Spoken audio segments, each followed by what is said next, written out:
Okay, great. Being that it is 7:03, we will call the meeting to order. Michelle, can you please read the sunshine law? This is a regular meeting of the Mayor and Council of the Borough of Keyport, Tuesday, February 2nd, 2021. Let the minutes show that adequate notice of this meeting as required by Public Law 1975, Chapter 231, has been provided by the annual notice, which has been posted on the bulletin boards filed with the Borough Clerk and has been sent to the Asbury Park Press, the Independent, the Star Ledger, and the Two River Times. Great, thank you. Can we please have a roll call? Mayor Kennedy. Here. Council President Good. Here. Councilmember Pacheco. Councilmember Fotopoulos. Here. Councilmember McDermott. Here. Councilmember Davidson. Here. And Councilmember McNamara. Here. Thank you. Great, thank you. If everyone could please rise for a pledge of allegiance. Pledge allegiance to the flag of the United States of America and to the republic for which it stands, one nation, under God, indivisible, with liberty and justice for all. We can remain standing for a moment of silence, please.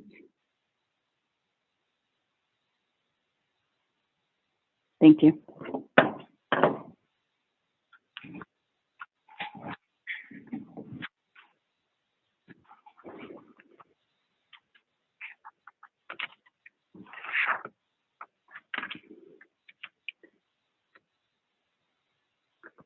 As the borough has made a commitment to be more inclusive in our cultural diversity within our municipality, the leaders team has made a commitment to acknowledge and celebrate the different cultures that we have living here amongst us every day in Keyport. So to start the year off with acknowledging these types of things, we are working collaboratively with the school, the library, the senior center, the police department, and the borough to identify where cultural events take place on an annual basis and where we can fill in a void where they're not already acknowledged. So with that, we issued the first Black History Month proclamation in the borough of Keyport, and I want to just thank everyone for their assistance with pulling that information together and having this proclamation ready in time to be posted on February 1st, the first thing in the morning. So I'd just like to take a minute to read that. So whereas Black History Month, first proposed by scholar Carter Woodson in 1926, seeks to rightfully center the efforts of African Americans in our national narrative.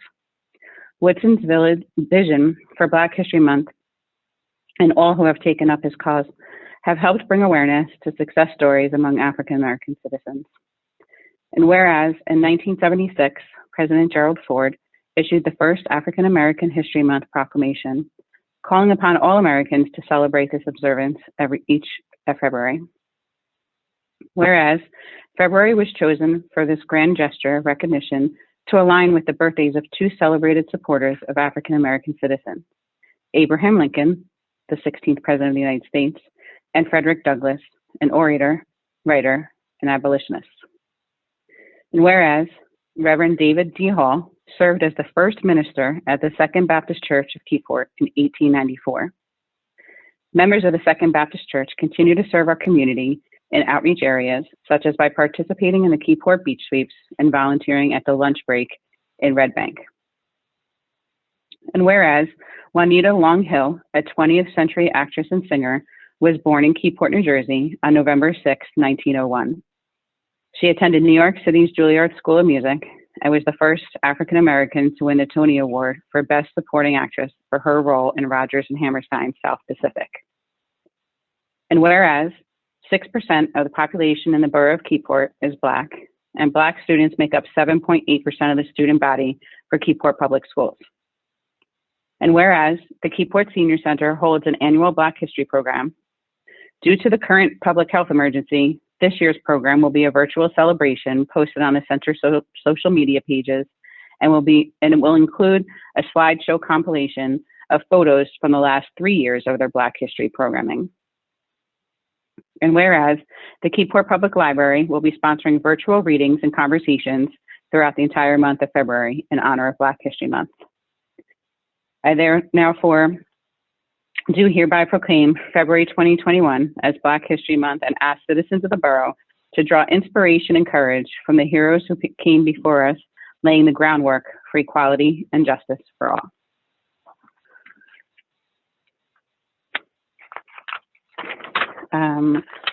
I also just want to move the mayor's report up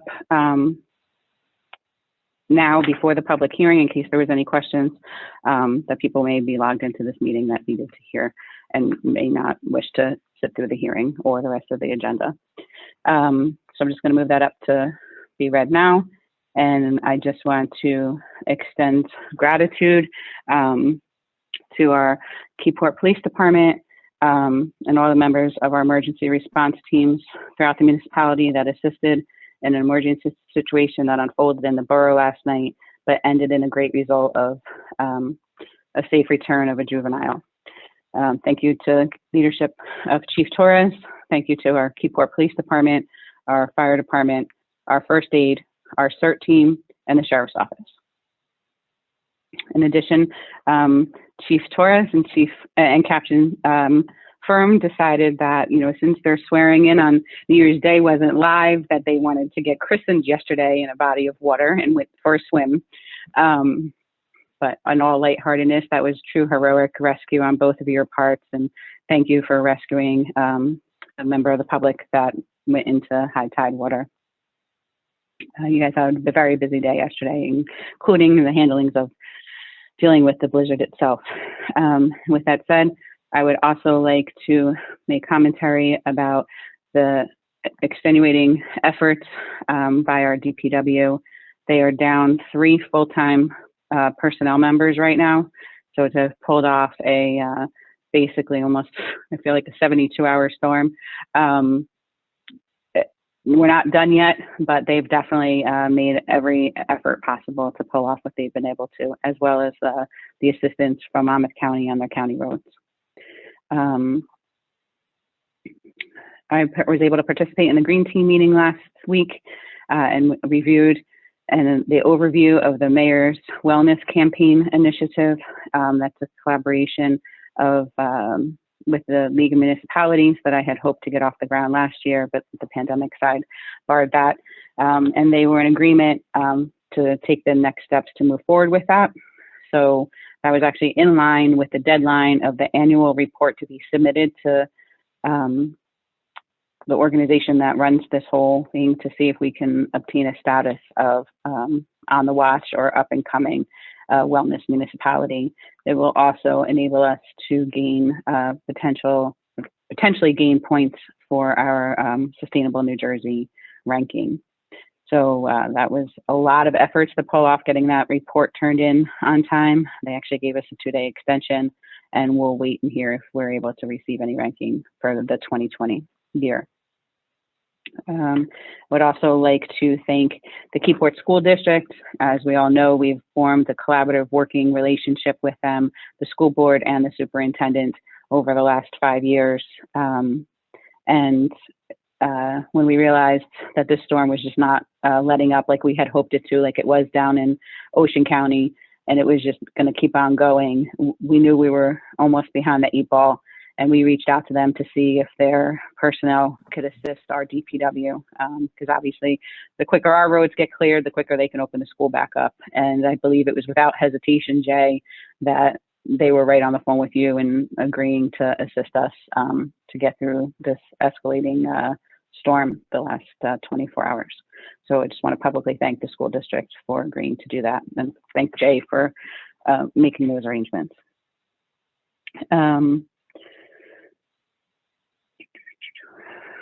Okay, and those were my reports. So, and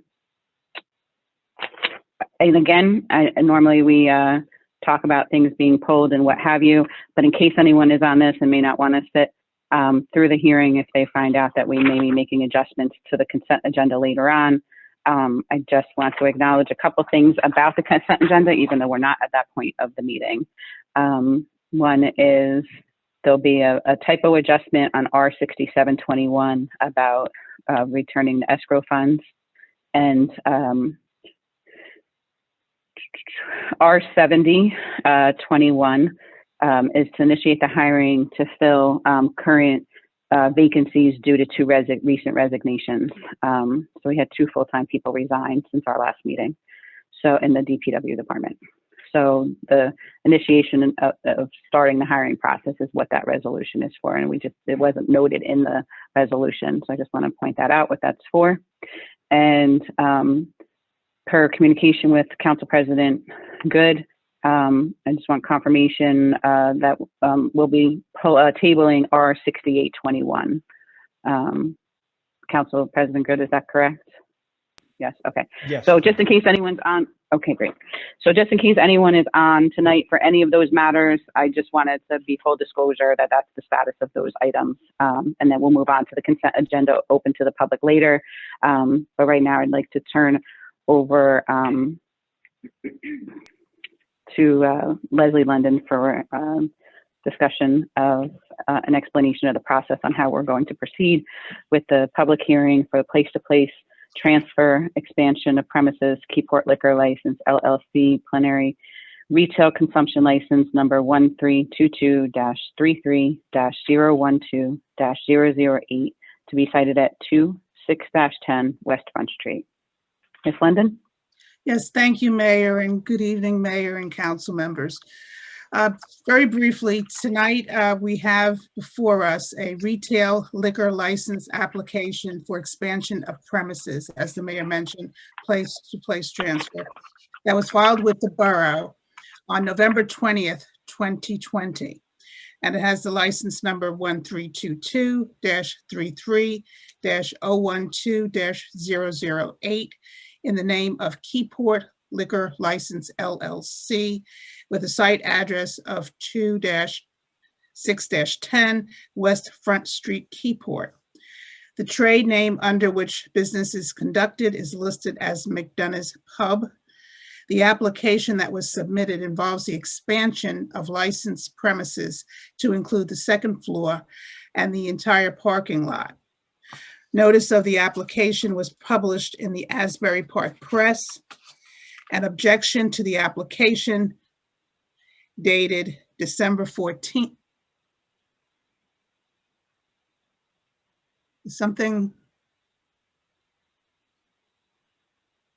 Are we having a problem with the video?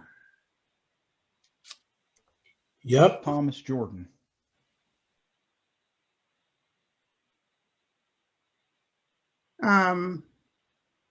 Shall I continue or? Just hold off until somebody kicks out Thomas Jordan. Okay.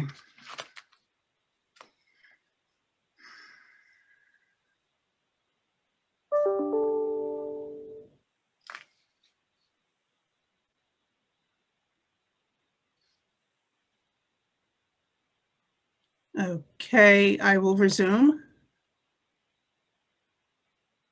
Can everyone hear me? Okay.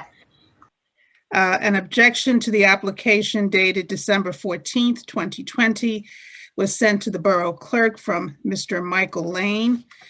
The objection alleged certain misstatements and incomplete information in the application. On December 22nd, 2020, the clerk sent an email to the applicant's counsel, who in turn responded to the objection in a December 23rd, 2020 email to the clerk. By letter dated January 12th, 2020, Mr. Lane outlined his continued objections to the application. As a result of the continued objections to the application, this hearing is being held this evening. The purpose of the hearing is to present Mr. Lane with an opportunity to present the reasons for his objection, to present the applicant with an opportunity to respond to the objections, and to provide counsel with an opportunity to hear and consider the testimony of the parties, ask questions, and then potentially take action on the application. The hearing will be recorded this evening. And also, counsel should have a copy of the complete application, the public notice that was published, the objection of Mr. Lane, the response of the applicant and the supplemental submissions that were made both by Mr. Lane and the applicant's attorney this evening, or today, actually. Are there any questions on the process of the council?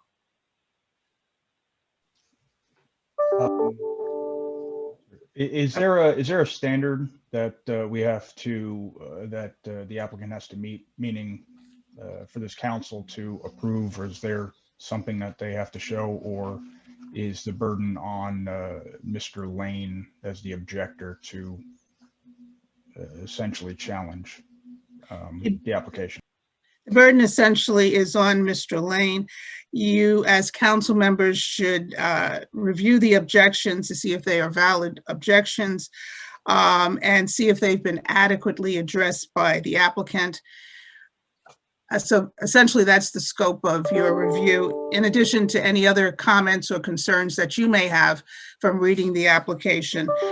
Those could also be a basis to either ask for additional information of the applicant.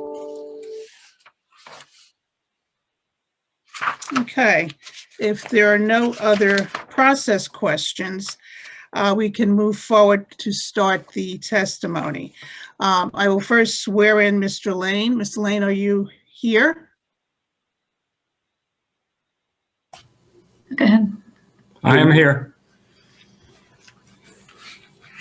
Okay. Mr. Lane, do you solemnly swear or affirm that the testimony you will be providing this evening with respect to the liquor license application filed by Keyport Liquor License LLC for expansion of the licensed premises shall be the truth, the whole truth, and nothing but the truth? I do. Okay, Mr. Lane, you can proceed with your objections. Can we share the screen? We'd like to share a screen for just 10 seconds. Okay. Okay. And issues raised in my 2 letters of objection are based on my perception of the rules and regulations contained in the ABC Handbook for Municipal Issuing Authorities, which is the council. So there is a set of rules. I also assume that the ABC Handbook for Municipal Issuing Authorities will be the basis for the council determination of the completeness and accuracy of the application for an extension of the premises. And this is based on the last application that was available dated in December. And my initial letter of objection resulted in modification of the application. 4 different pages were updated between the November issue version and the December version. Unfortunately, not all the issues were covered, and the updates actually introduced more issues. The first slide. Michelle's running the slides. You're going to have to tell her. Okay, the first slide is from the ABC Handbook for Municipal Issuing Authorities. And it has a set of requirements for delineating or of the license area managed by the applicant. And so the applicant has to delineate the area he manages. Page 3 of the handbook says that the current sketch, so there is an existing sketch for McDonough's, and due to the fact that it's going to be changed, the premises, it must be provided with application when a change is occurring. And so that hasn't occurred. Applications Appendix C, Handbook Appendix C indicates for licensed areas, you have to have a detailed sketch identifying all entrances, exits, and extensions, all exterior areas, including dimensions, are required. Page 11.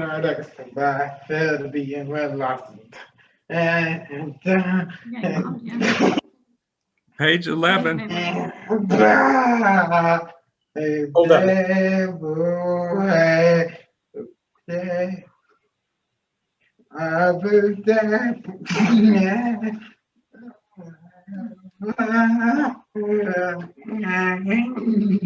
Andrew Goldberg now?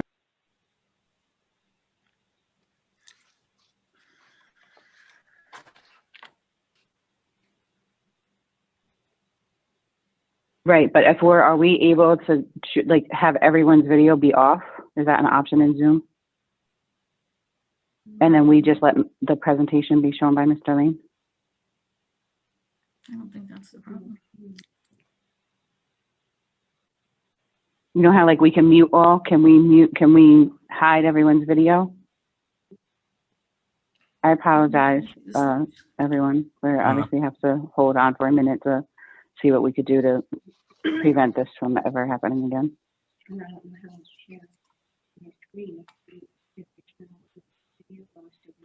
But can you like let one person show video? Like we can let one person do sound?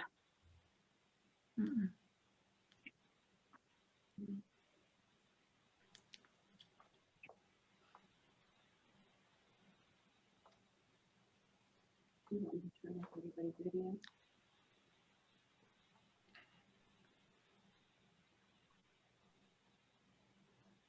Because if we turn everyone's video off, if anyone tried to hack in again, they wouldn't be able to get anything on the screen, right?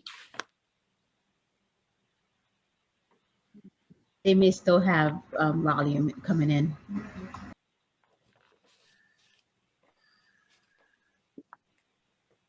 Not if we mute everyone too, right? Besides who we want. Yeah, you can lock down the controls, so yes.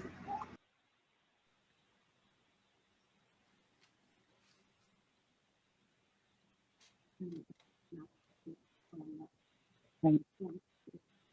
I understand. Everyone, if you could just be patient for a minute.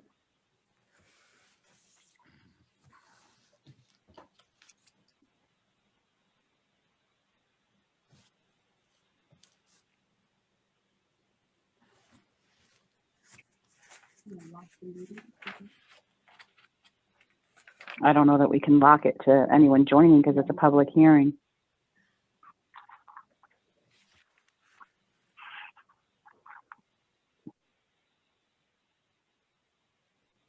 They are in a waiting room and I'm not letting anyone else in. I'm not recognizing the next person. Are we able to do that for a public hearing though?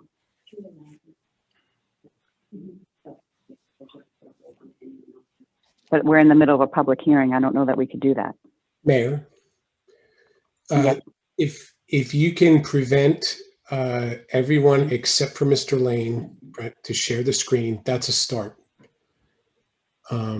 That's screen sharing, not video like you were talking about. I don't know how to do that, but certainly right now anybody on the video call can share their screen, and I think that's part of the issue. They can? Yes, it's so I can share my screen if everybody checks. Oh, Yeah. I thought we only gave Mr. Lane permission to share screen. No? It's Okay. not secured right now. Thank you. It allows everyone to come in and share screen. Okay, so we'll go into settings and we will turn that off. Will I still be able to share my screen? If I turn it off, because I have to share the PowerPoint with everyone. I believe because you're the host, you'll be able to. Okay. And then what we could do is maybe have everyone pin your screen and then it'll just stay active in the forefront.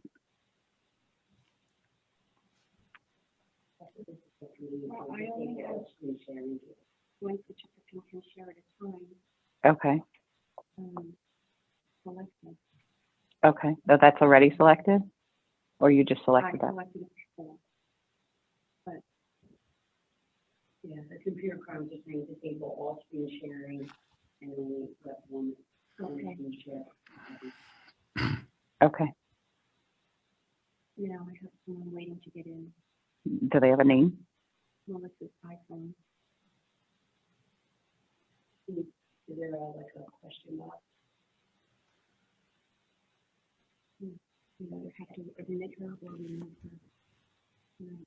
Ms. London, if we have other members of the public trying to get in to this meeting that are sitting in the waiting room that were not on at the start of this meeting, because this is a public hearing, their screen name is just coming up with Melissa's iPhone.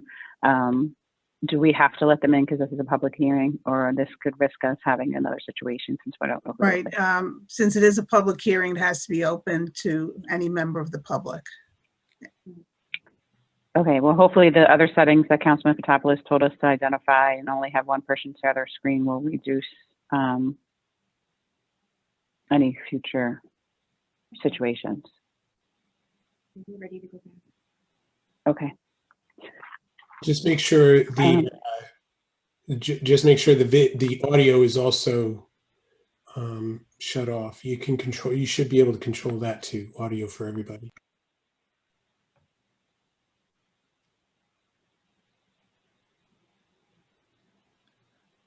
Dennis, in a public hearing, I don't think you want to shut off the audio for everybody because I would expect that council people may have questions for me.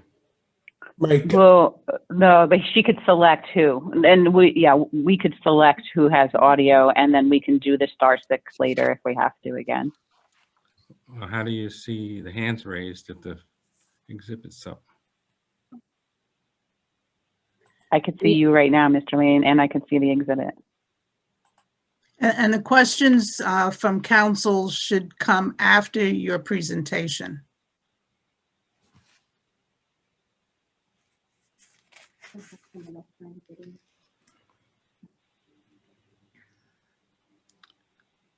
Just want you to start.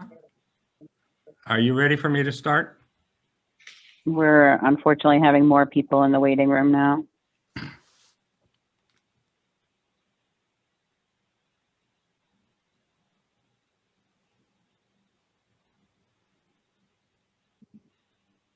Okay. Okay, Mr. Lane. Okay, to summarize this first slide, the ABC handbook for the municipality issuing authority requires that the applicant have complete control of the premises expansion, that there be a clear delineation of the area with entrances, exits, et cetera, and that he must have provided a sketch of the pre-existing premises. Next slide, slide number 2. Michelle, she's got it. I don't. Oh, Michelle's got control. Slide 2, Michelle. Okay, the November 2020 application sketch is shown here for the licensed premises on the outside. And the large orange stripe is the current area. And the yellow is the new proposed total area outside. Nothing on the inside, just the outside. And that's a pretty large stripe. If you look at the cars, the stripe is as wide as a car. Next slide. Michelle, next slide.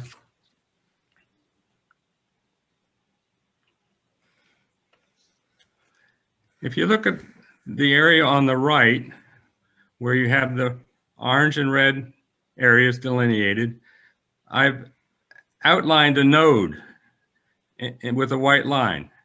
You notice that node, which extends towards Broad Street. And it doesn't exist. If you go to the Monmouth County website and you call up the program for lot lines, which is in the pink area to the left, the two outlines don't begin to match. There's no node in the Monmouth County lot line map. You have a straight line from West Front Street all the way down to past the liquor store on the right. Lot 9.01, there's no node into the back of lot 9.01. So this data in the application is not consistent with Monmouth County property line map. Next slide.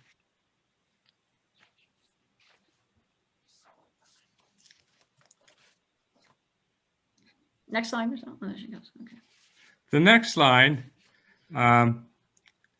the borough has a tax map, and the tax map has dimensions on it and has an outline of the, again, property lines. And the tax map aligns perfectly with the Monmouth County lot line map. And the tax map, again, does not have a node onto lot 9.01. The next map, next slide. What I did was I went in and pulled up the deeds for the different lots, 9.01 and lot 10 and lot 8, and checked the deeds against the Monmouth County tax map. And they align. Matter of fact, the deed for lot 9.01 says that lot 9.01 was created from lot 9, but it became lot 9.01 when a section of lot 12 was added to it.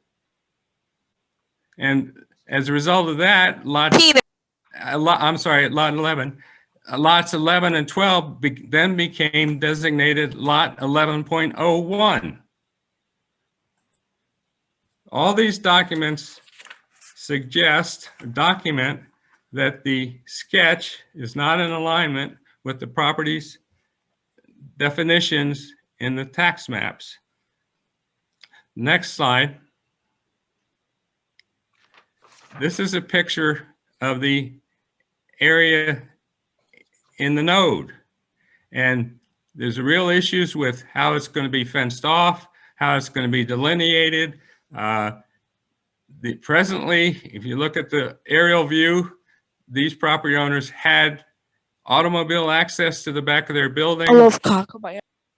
They had access for dumpsters, etc. They may lose all that when the fence is added, but the fence has to be on. Mr. Lane, hold on 1 second. Sorry, Mr. Lane, to interrupt. Hold on 1 second for me.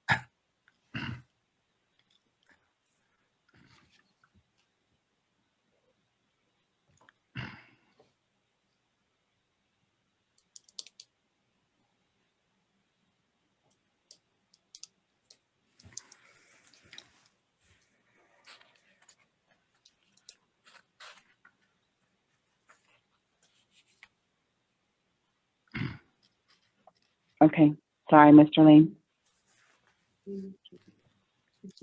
Jacob Fowler and Lopez.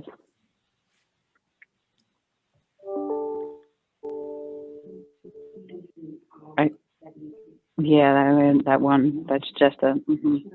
Yes.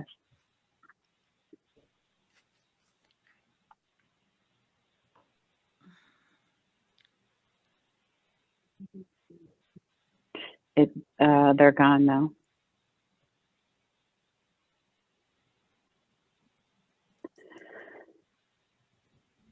Okay. Mr. Lane, you can resume. I apologize. Michelle will have to put the presentation up. Okay, the building on the left is the liquor store. And as you can see, the back of the liquor store is set back a number of feet. And if you went back and look at the tax map, it's a significant setback from the west side of McDonough's building. And looks to me like the map that was submitted shows that this is going to be part of the premises extension. And then the property next to it is actually it's been converted to a residence. It needs a lot of protection, the fence, etc. So the lot line sketch has to be clearly delineated. The next slide. So to summarize, the applicant's present sketch lacks exclusive control of all the properties, premises, clear delineation of the outside area, delineation of the exits, entrances, etc., and the boundary lines. And lot IDs are not identified. Now, experience with previous liquor license applications, and one that dealt with an outside area extension was the Uptown Bar and Grill. And if you go back and look at the records, there's extensive documentation by survey work that defines the area, and the line that defined the area is a pencil thin on a survey. It's not a broad stripe on an aerial. And all the entrances and exits and fenced-in areas were delineated. In addition, next slide, second floor liquor license at 2 West Front. The requirement is there's no sketch at all on the existing McDonough Pub license area, provided as required in the ABC handbook. So you really can't tell, in order to expand the second floor, what impact it's going to have on the first floor.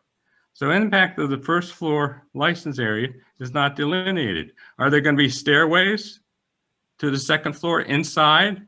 Or is the stairway that's on the outside that comes up from Broad Street, is that going to be the access area? The second floor entrances and exits aren't defined, as I said. Broad Street, I don't know.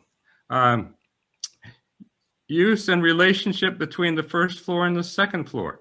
Is the second floor going to be 100% bar area? Or is it also going to have restaurant service? None of that's been delineated. The protocol for a patron to transport a drink. I have the experience going to restaurants and waiting in line for service, and you go to the bar and you get a drink, and you can take your drink and carry it to your table. Are you going to be able to carry a drink from the bar on the first floor to the second floor? What's the relationship? What's the path? How's that going to happen? And there's no dimensions, especially in terms of square footage of the second floor, which, if you read the ABC handbook, is a requirement. Next slide.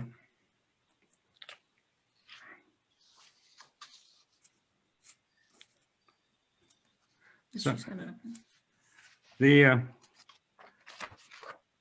recommendation, and in terms of from the objector, and I'm not objecting to the concept of the expansion. I'm objecting to the sloppiness and the material that's been presented.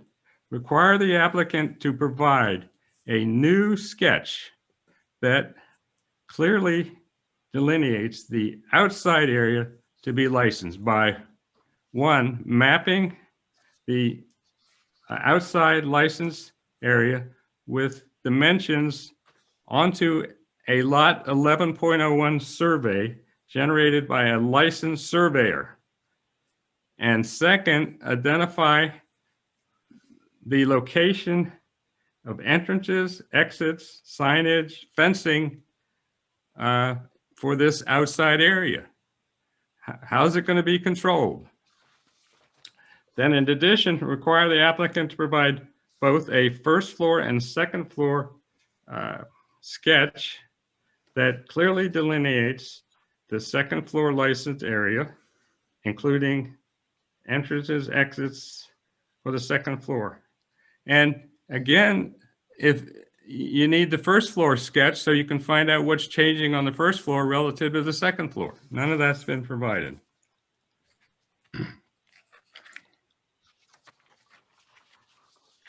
Next slide.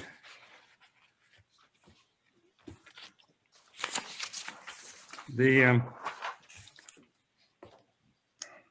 page 11, it's interesting.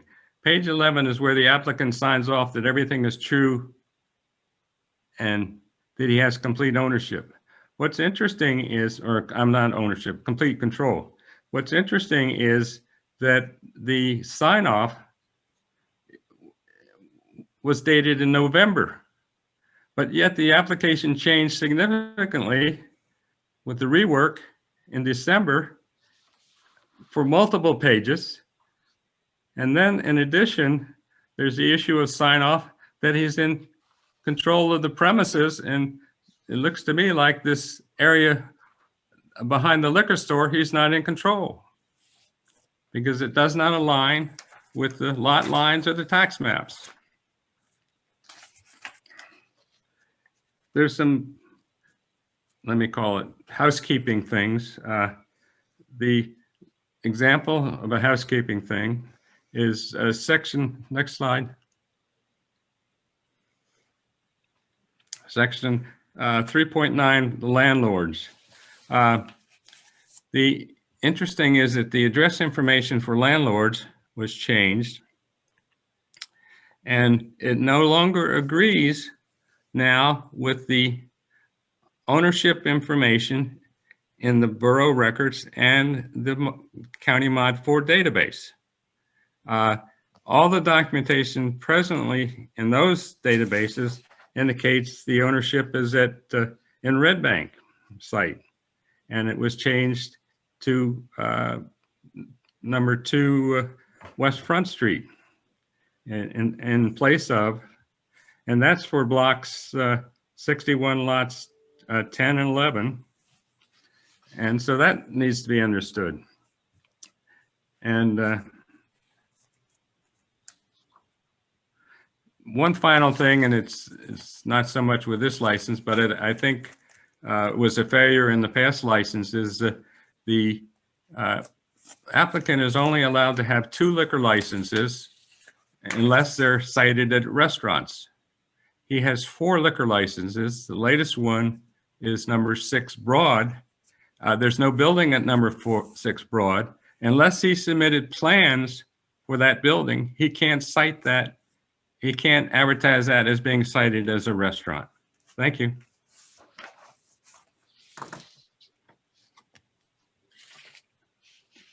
Thank you, Mr. Lane. Are there any questions of any council members at this point? If not, What I'd like to do is just go through roll call just because, just in case we're having tech issues with, since we muted everybody. I'd like to just go through and just either they can nod their head and confirm, just make sure because of all the lockdowns we just put onto the meeting. And that way I know every council member had an opportunity to ask questions if they wanted to. Is that okay, Ms. London? Yes, Mayor. Okay. Council President Good? Oh, I don't have any questions for Mr. Lane. Thank you, Mayor. Okay. Councilman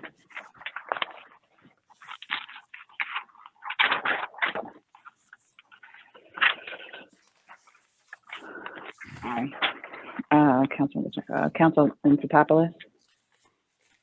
No questions for Mr. Lane. Thank you. Councilman McDermott? Just one question. This is for questions to Mr. Lane. Yeah, right. Was he able to confirm if a survey was done? Because I know he mentioned that we needed a survey. Was it done, or was he able to find out? Or he was requesting a survey. Okay. He was requesting the applicant to do a new survey, so. That's one of his requests. Yeah, the application did not have a survey in it. Councilman. Sorry, this is Jason David? Mandy. I'm the attorney for the applicant. I'm sorry, we're not at that point yet. Okay, This I is just from a wanted to question correct from it the because council. it was incorrect in that statement. Mr. Mandia, you'll Okay. have an opportunity to present your side.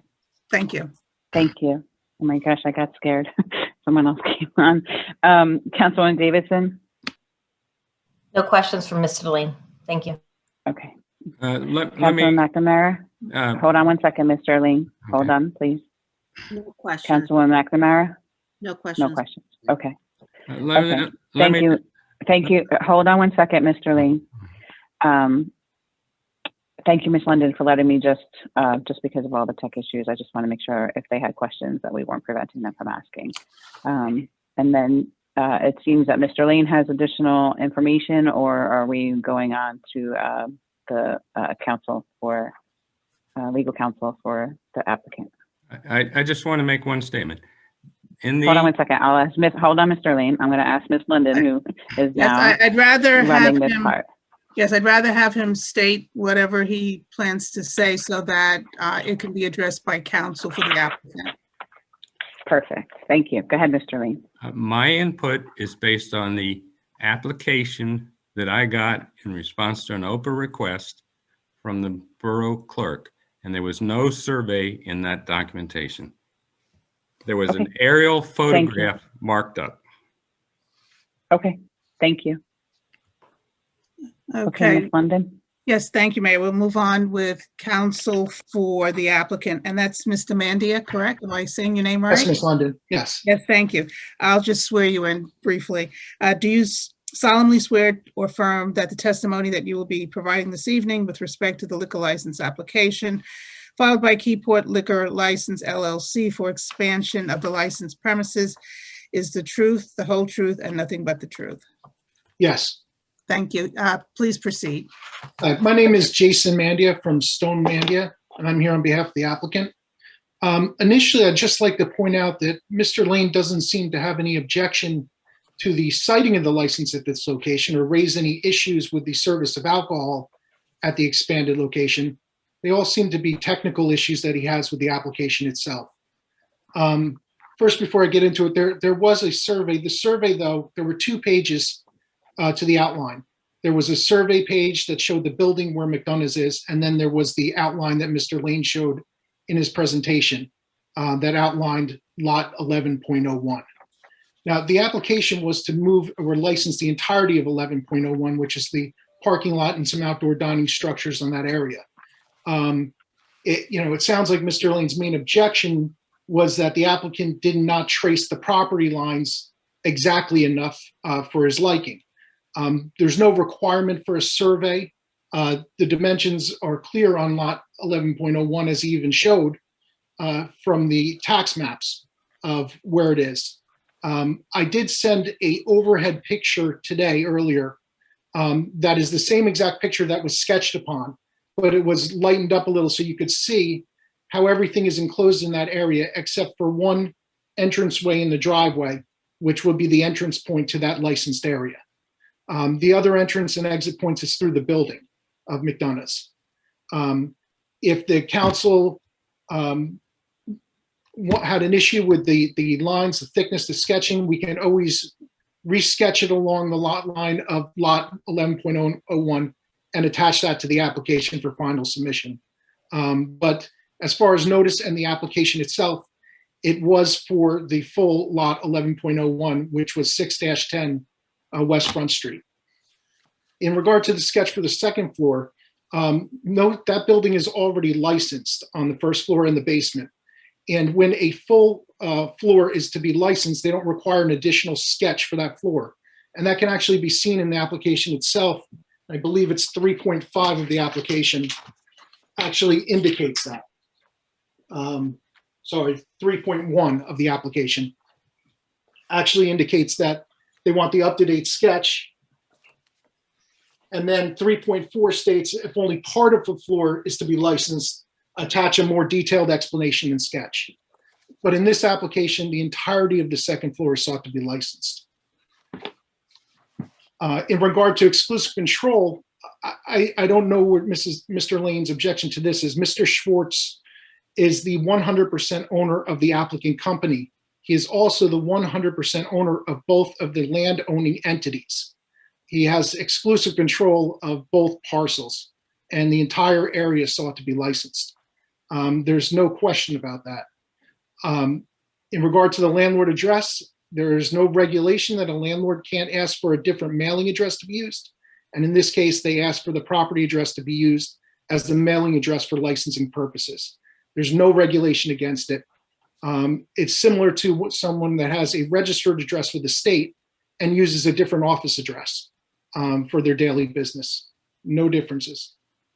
In regard to the issue he cited in 8.3 in regard to the 2 license limitation, I submitted previously a synopsis of the law where the license, there's an exception to this for restaurants. Now, we did mark that exception on this one license, and it is also marked on the license for 6 Broad Street. So out of the 4 licenses, 2 are marked for the exceptions for restaurants. So it is clearly within ABC regulation. I think that's everything Mr. Lane objected to.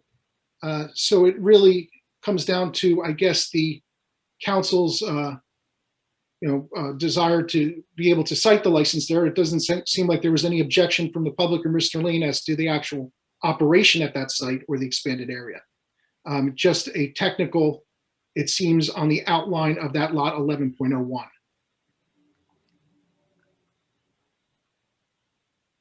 Thank you, Mr. Mandia. Council members, questions? We'll do the same. We'll go through roll call if that's okay. Yes. Okay. Council President Good. No, Do you have any thank you, questions? Mayor. Oh, I do.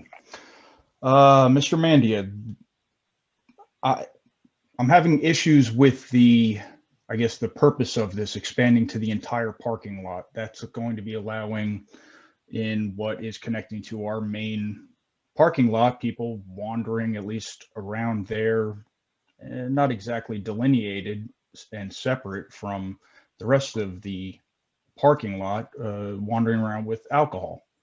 To me, seems to be a major issue. Right now, there's only that one. If you look at the overhead I sent, there's that one entranceway into that parking area. So if anyone stepped off that licensed premises, the license holder would be responsible for that because they'd be off a licensed premises with alcohol. So they should not pass that threshold. The plan was to have security or a person or a gate or an entrance at that location, which is the one-way in. Right now, there is already outdoor seating and dining that's been previously approved. I believe that area that we're seeking to be licensed now was also allowed under the COVID situation to allow dining out there while it was feasible in the weather. So we're just looking to expand on that to give some relief because it doesn't look like this is going to alleviate anytime soon. Well, then you wouldn't need this place to place transfer because if you're just doing it for the COVID, that's still applicable. I believe that expires in March. Well, since we don't seem the end of that, maybe we determine come in March and you want to come back and see if it's ended. The continued operation and to bring these businesses back and to get them back on their feet, they really need an expanded operation to do this. I mean, it's been a full year now that they haven't had a full operation there. And anything that can be done to help them with that operation is being sought at this point. Putting aside the second floor, but talk to me about how the parking lot, what's going in the parking lot there? My understanding is it's going to be tables and a setup. I think maybe, I don't know if Ken Schwartz is on the call where he can assist in that in regard to the setup and operation. I'm here. Yeah. So, yeah, I'm Kenny Schwartz. Hi. Yeah, thanks. But Ken, you have to be sworn in. Yes.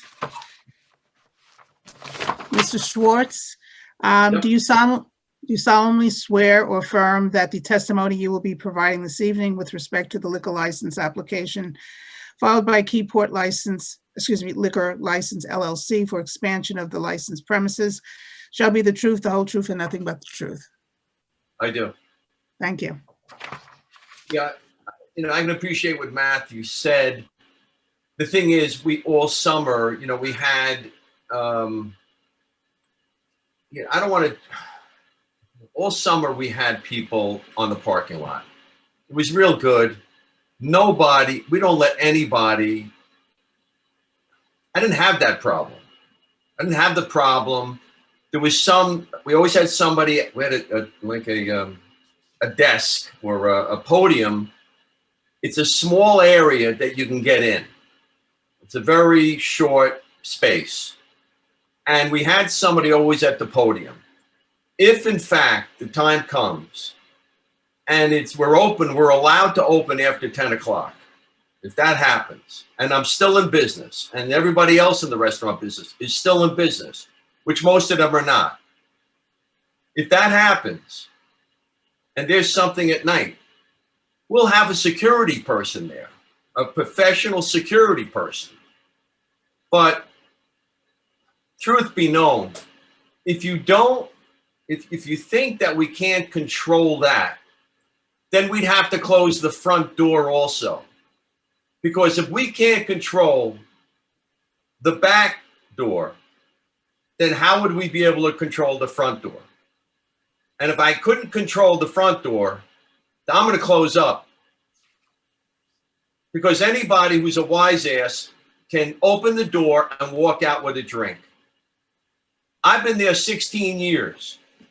I personally have never, ever heard of anyone going on the street with a drink. Now, I could be wrong, but in 16 years and tens of thousands of drinks, I have never yet heard of somebody being picked up on the street with a drink. I'm not saying it couldn't happen, but I will not risk 4 freaking liquor licenses and allow some jerk to go past my premises, because I'm not only licensed, I'm insured. And I'm a lot more concerned about somebody leaving my premises with a drink than even Matthew would be. About 1,000 times more concerned, because Jason Mandia has already told me that if I impinge the integrity of one license, that impinges the integrity of all 4 licenses, because the licenses are on my name. And I'm a freak when it comes to doing the things the right way. I do not run a shit show, never. The opposite. I'm just trying to do the right thing, stay in business, have a great place for the community. And a lot of people, and if I didn't have the wherewithal, I would not be in business right now. Ken, So I'm just trying to get through. Ken, in your operation this summer, I'm sorry. Ken, in your operation this summer, did you have any complaints? About complaints about what? The service of alcohol or the No, I had a complaint about a cold hamburger, but you know, I didn't have any other complaints about, you know, the kind of things that we're referring to here, and I haven't in 16 years.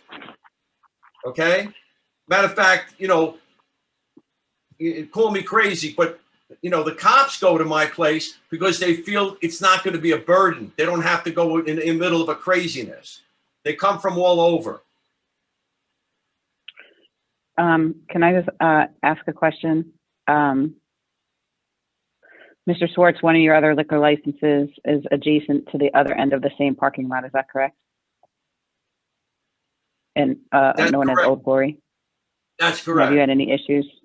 I'm going to defer to Chief Torres for a moment. Chief Torres, have we had any known circumstances with people leaving with open container from either end of the same municipal parking lot from this particular liquor license holder? I provided a list of all the calls that are relevant. The calls are in there. Just off of my knowledge, we don't get a lot of calls over there, but I have provided a list of all the, what we call calls for services at that location for your council's review. Thank you. And Council President Good, if there was additional like fencing with a more of a gate type exit, would that be a possibility of reducing any concerns you may have over that?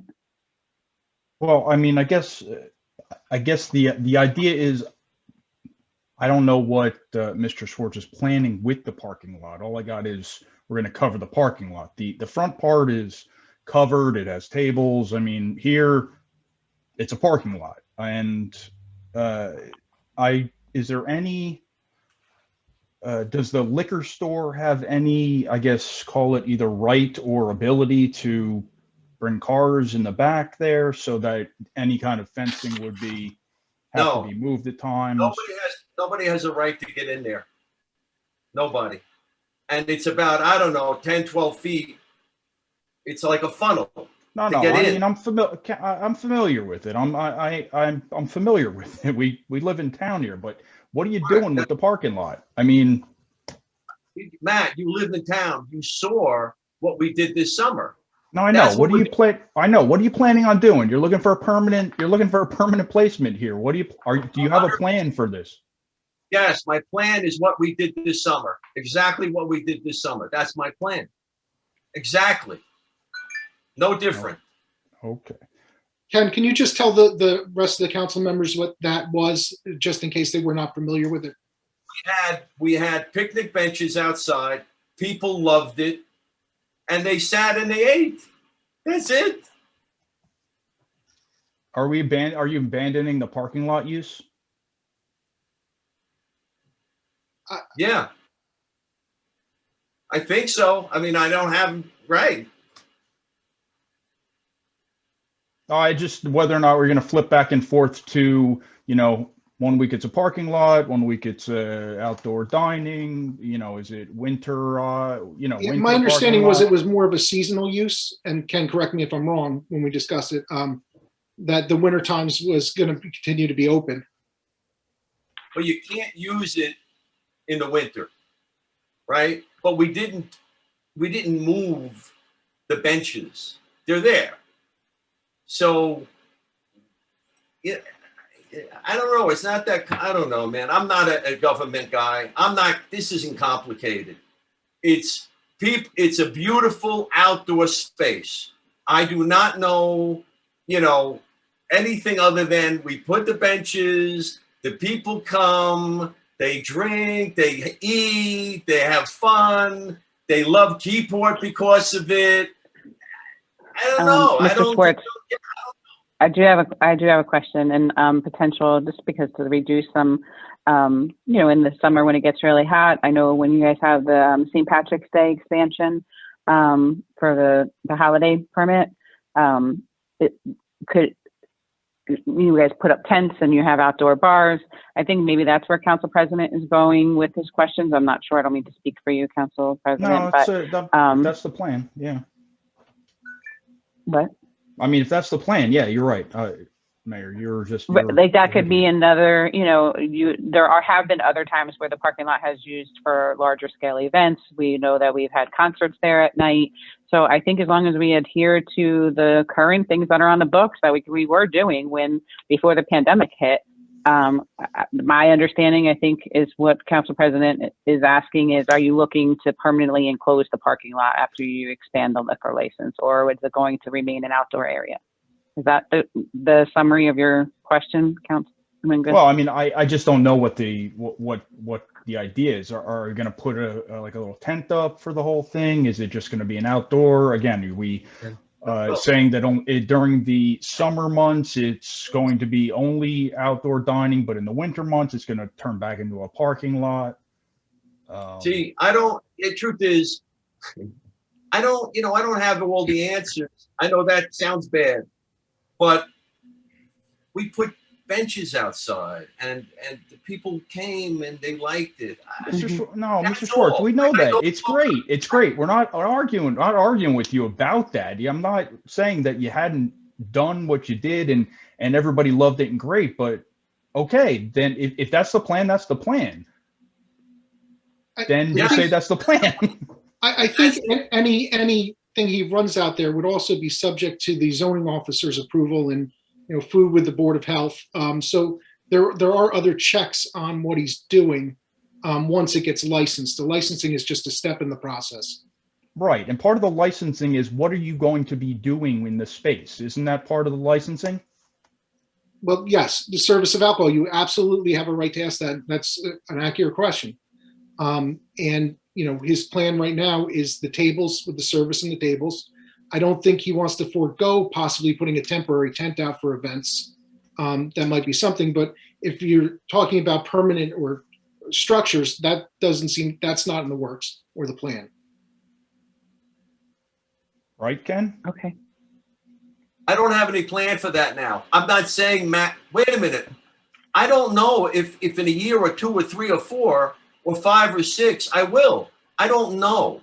All I know is that I have an out. I don't, it's not, I don't know. I don't know. I don't know what to say. All I have is what I have there. Now, I may have something different down the future, but I don't have no plans for that now. You have plans for the space now, don't you? You're planning on doing something with this space, right? My plans are exactly what I did during the summer. Okay. Exactly.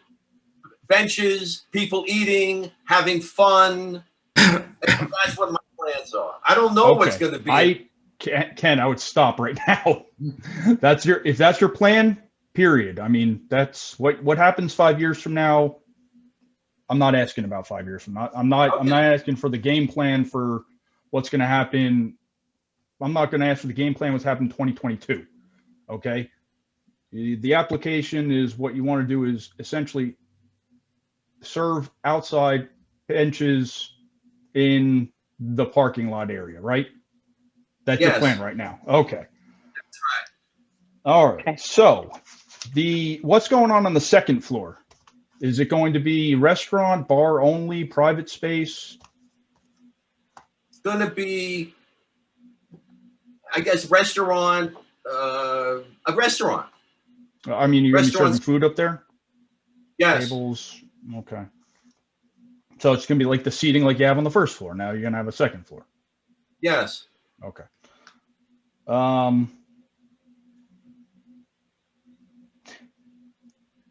Okay. So actually there was a question about an open permit. Was that dealt with? This was in the letter to you, Mr. Mandia, from our clerk. Sorry. I'm sorry, I'll there was let an email. Mr. Mandia. Yeah. I have to defer to Ken on that. He was dealing directly with the zoning officer. Actually, can I bring in Mr. Delaney on that? Because I believe I asked him about that and he confirmed with the office this week. Jay? Yes, Mayor. I believe this is a question regarding an open permit that was initiated as some sort of a notice of violation concerning installation of garage doors to enclose a portion of the existing licensed premise. It is my understanding that the zoning approval for that was issued late last week and that the building permits have been applied for. And as of yesterday, they were in the process of review, but I don't believe they had been issued. I don't know if Mr. Schwartz has updated information on the status of that. You're cutting in and out, Jay, but I guess the sum and substance is it's partially taken care of. The permit applications are in, haven't been approved, but the notice of violation was taken care of. Is that what you said?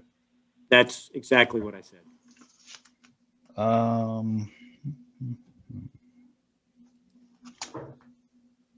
Okay.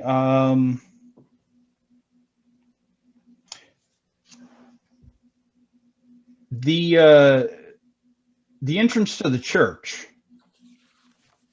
is less than 200 feet away.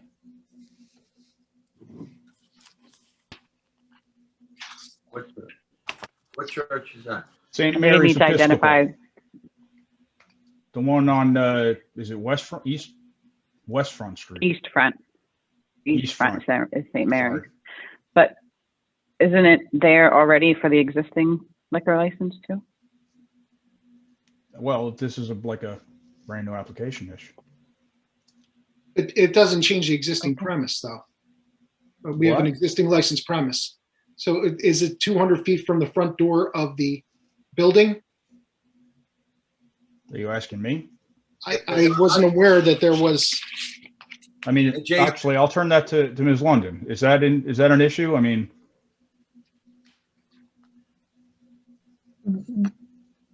Has something changed the distance as a result of the expansion?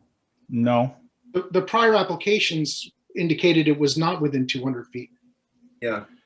I went through this in 2004, and they measured it, and we would pass the 200 feet.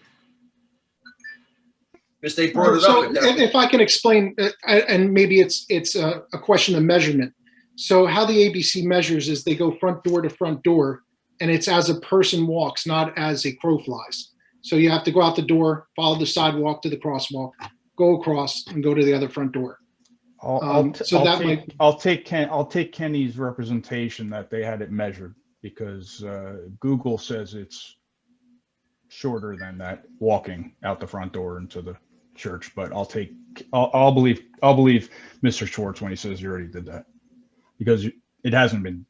There's no change to a certain extent to the scope of the premises. That's all I have, Mayor, for now. I'll just yield the. Thank you. Councilman Potapoulos? Thank you, Mayor. I have some questions, I guess, because I'm not as versed in ABC law. Do we need so we've got some renderings, some color renderings that have been presented both by the applicant and by Mr. Lane. They're the same. I'm going to take Mr. Mandy's assurance that zoning is going to dictate where they're allowed to put their property, extend their license to. I mean, I see and accept Mr. Lane's point about the bump out. So I've got some question about that. I suppose you guys would put fencing or something in behind the existing liquor store where the property line, do those, do the right setbacks and everything for the property line and everything. Mr. Mandia or Mr. I'm trying, Dennis, I didn't put it's a little piece of cement that I didn't put there because I didn't want to hurt the guys that opened the liquor store, because they needed access. So I wouldn't let them bring trucks in, but they want to get back there. So I could put a fence, but you're going to screw them. It doesn't matter. I think the point is that how would you prevent people? I don't know how many feet they own behind their liquor store, Mr. Schwartz. So how would you prevent people from drinking liquor on their property, or worse, maybe peeing on their wall? I'm not saying that would happen, but something. But if they pee on the wall, it might get a better color. It's a little ugly. So we could put a fence. If that's what everybody wants, I'll put a fence. Not saying I want a fence. I'm just asking questions. As I said, I don't know ABC law that well, so I'm just asking questions. Do we? It's not required. It's in the board's discretion if that's something they want. The council's fence is in the. Okay, all right. So do we need Ms. London or Mr. Mandia? Do we need a site plan at this point, or is that after we approve the expansion? I think if you make any approvals, it would be, you could have it subject to any other planning or zoning review, and that's when those issues would come up. Okay, because that's really the only I mean, I'm looking at the cutout, and I know what you want to do. I think it's I love the tables. I love the paint job you guys did on the floor of the parking lot over there. I don't necessarily object to the huge bump out that goes behind that extends out into the municipal parking lot. That's your property. If I were to have an opinion, I'd say maybe flatten that line out, and you still own it, but maybe that's a little buffer to our parking lot there. But it's not a hill my favorite expression is, it's not a hill that I'm gonna die on these days. So I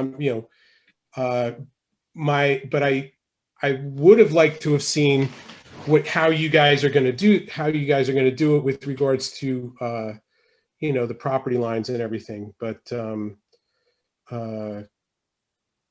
what to the second floor, do we need a site plan for? I don't see anything about the second floor, and I don't know, do we need to know what's going on with the second floor from a law perspective before we approve, or can we just approve, or are we just approving the expanded use to the second floor of the building? I'm sorry, Ms. London. No, go ahead, Mr. Manning. I was going to say, my understanding in the applicants is we still have to get zoning officer approval to Right. operate on that second floor. So the licensing approval is one step. The next step is zoning sign off. I believe they've already spoke with the zoning officer on this and received a preliminary okay on the restaurant use up there. But they still need Board of Health. And I believe, sorry. Board of Health, and he wanted the transfer of the license accomplished. Board of Health would not happen until he was somewhat ready to open and had his layout in place. Yeah, that's probably the last step, right? Counselor? Correct. Okay, so then, I'm sorry for asking the same question again, but which is supposed to come first? Is it zoning approval and then liquor license expansion, or the other way around, or it doesn't matter? I think it's personal preference. I usually handle the licensing aspect first, because if the licensing doesn't get approved, why go through the steps for the zoning? I guess you can look at it the other way as well. One thing I just want to address, a question you had before about the squaring off of the back. And I can show you, if you look at the overhead that was sent today, that was a little clearer. You can see where there's a natural boundary, a fence that goes up, and a natural boundary that I know kind exactly of what you're congests talking the area. Yep. That's why that location was chosen. I know exactly. I'm not saying that, yes. Again, we don't even need to talk about it. I brought it up as a thought just because I thought it would be like a buffer, where maybe the gate is still at the end there. I don't want to dictate how you guys are going to build it. My main concerns, and they're legitimate, obviously, are impeding on your neighbors' properties. Okay, if you have an agreement with those folks, I guess there are ways to deal with that too. But I like you, I hope, want to make sure your neighbors are satisfied with the way these things are going to happen. And that's pretty much it. Other than that, while the tone might be a little off, I do appreciate what you've done and what you're trying to do back there. So thank you. Thanks a lot, Dan. I appreciate it. I appreciate everybody. You know me. I'm sorry if I'm the last guy that should be at a meeting. I am just you guys are great. You put all this time in, you don't get paid. And I come, a guy like me, and I freaking lose my mind. So I'm sorry, and I'm trying to learn after 70 years how to shut up. You blacked out your birthday on the application. I don't know. Well, one other thing though. I would be more comfortable, both Mr. Schwartz, Mr. Mandia, if there was more or less I'm not saying a fence, but like where you're going to draw the line at the drinking, like down at the Uptown, it's really obvious. There are signs everywhere as to where you guys are, allowing drinking. Not you, but down at the Uptown is an example of what I'd like to see. Just so you know. That's certainly something the council can put into the resolution as well, if they wanted to fence the areas that weren't fenced. Fencing, I get what Mr. Schwartz said. I think delineation is more or less what I'm looking for. Fencing could be an aspect of that. Thank you. Taking up enough time. Thanks.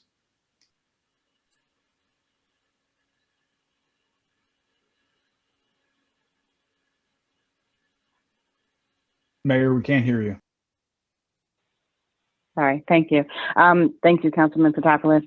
But being that this is a public hearing and things are a matter of record, I just have to correct one thing Mr. Schwartz said. I got my W-2 this week, and I do get paid a full $3,946 to be mayor every year. So I just want to clarify, because you said we don't get paid, and I don't want that on record differently. So Well, you got to next add we in will go our on. $3,000 for the council members too. We get our Oh, $3 right, grand. and the council members, correct. Just wanted to clarify that. Sorry. So next we will go to Councilwoman McDermott. Do you have any questions? Yes. So my concerns are ensuring that we have clear definitions of where the legal, where people can venture to. So an idea for you guys might be beyond a fence, maybe doing plantation planters. So if the property be, adjacent to you guys needs to make adjustments, and those planters can be moved out and adjusted as needed versus a permanent fence. The other thing is, so I just want to ask, with the second floor, you are not going to have a bar up there. It's just going to be strictly restaurant use? No, well, we have no, people will be drinking up there. I hope so. I hope Well, no, I'm not, I understand it's restaurant and liquor. What I meant, would you have a standing bar, like a bar, like just like you have the first floor? That's what I meant. I might, maybe. Okay. I don't have plans yet, but I think it would be a good idea. And I do think that we also need to make sure that, out of respect to the adjacent properties, have they expressed concerns with this being next to their properties? What's been the feedback from your neighbors? How are they taking the expansion out? This is a I publicly can tell you, noticed hearing. Sorry, I haven't received any communication from them. Okay. I don't know if Ken has talked to them. No, I think most of And them, this, they like it. The liquor store likes all the people, Yeah, that's fine. it wasn't this hearing publicly noticed? Yeah. Yes, it was publicly noticed. Yeah. This was a publicly noticed hearing on the agenda, so we didn't even have it separate so that we would be part of a council meeting. So Well, anyone was also- able, as we saw tonight, anyone was able to come into this meeting. So the good and the not so good. So they could have joined in on this meeting also, and we will be opening this up to other public in case anyone else has any commentary. Yes, and Mayor, also the application, once it was submitted, that was also publicly noticed, so that if anyone was interested, they could look at the application, as Mr. Lane did, and make any objections. Correct. Thank you for that clarification. Councilman McDermott, did you have further questions? or no? And just the other concern was the extent, I noticed your property line with the bumper out into the borough parking, but I do, regarding traffic and maneuvering around that, sometimes it's been difficult, just as we try to maneuver through the parking lot as a regular person. So I do know that, you guys have maybe a better barrier there, so that when you walk out, if it's not guarded, it's knowing that you can't walk out there. Or reducing that a little bit back, since that's not really, to ensure that traffic-wise, it works better there, that's all. Even, that's just my recommendations, but that's it. Thank you for continuing your business here at Keyport. Thank you very much. And as far as the parking lot traffic flow, that would be up to the borough to analyze, and I'm sure that segues into something later on in the consent agenda called a parking committee. So we can maybe look at the overhaul of that parking lot in general. Councilwoman Davidson? Thank you, Mayor. So a couple questions. I was wondering, the back of Paws R Us, I noticed in the parking lot one day that there's a walkway to the back of their building. Is that going to be blocked or by the new proposed area? No, the Paws R Us is in part of the municipal lot, not part of theirs. Am I correct, Mr. Mandia? Yes. Their spaces are, I'm looking at the overhead right now, and it looks like there's a couple spaces in the municipal lot right behind them. Not for their parking. There is a couple municipal spaces. They do not belong. The municipal spaces do not belong. There is an egress of a fence if their customers want to go into Paws R Us from the back, but they are not entitled to those parking spaces. That's borough property.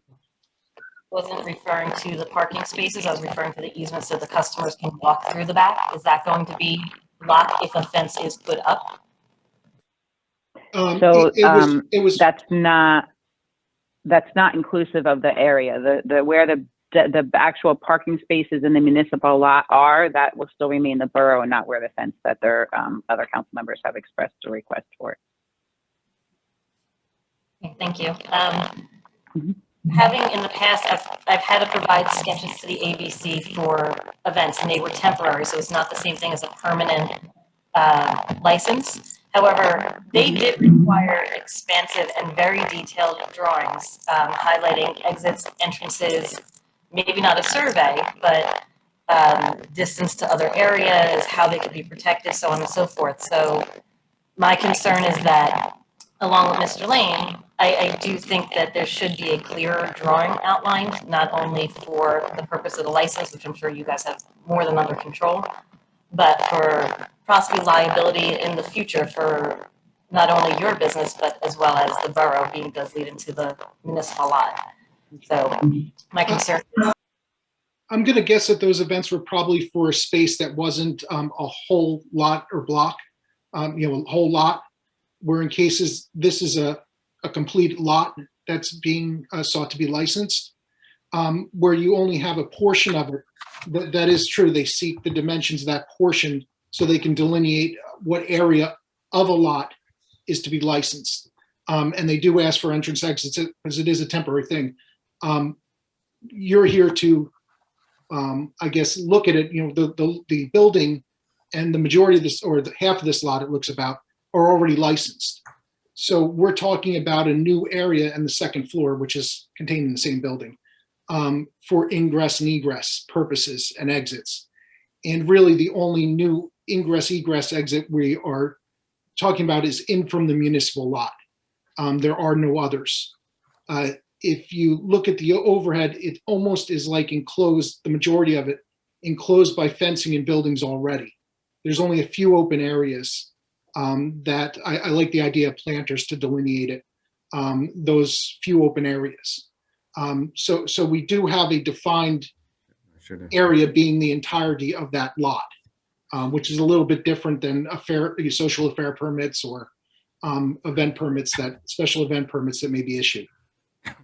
again, I'm not sure of the differences between looking for a permanent license and a social affairs, what we did for an event in the past. I just wanted to, if that was what they requested for a temporary area, which was small or large, I didn't know what the requirement was for the larger portion. So as far as clarity, it just would have been nice to see more detailed, accurate drawing. That's my concern. You don't need to respond. I'm just putting it out there. Second or third question, I guess. Is there an elevator that goes from the first floor up to the second floor? I was in the building years ago, and I'm not sure if an elevator has been put in to access the second floor. No, Will there be one put in? I'm sorry. Will there be one put in? I don't have any plans for it at this point.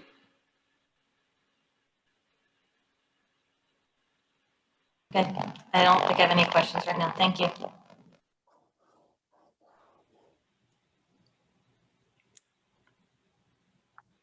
Thank you. Councilwoman McNamara?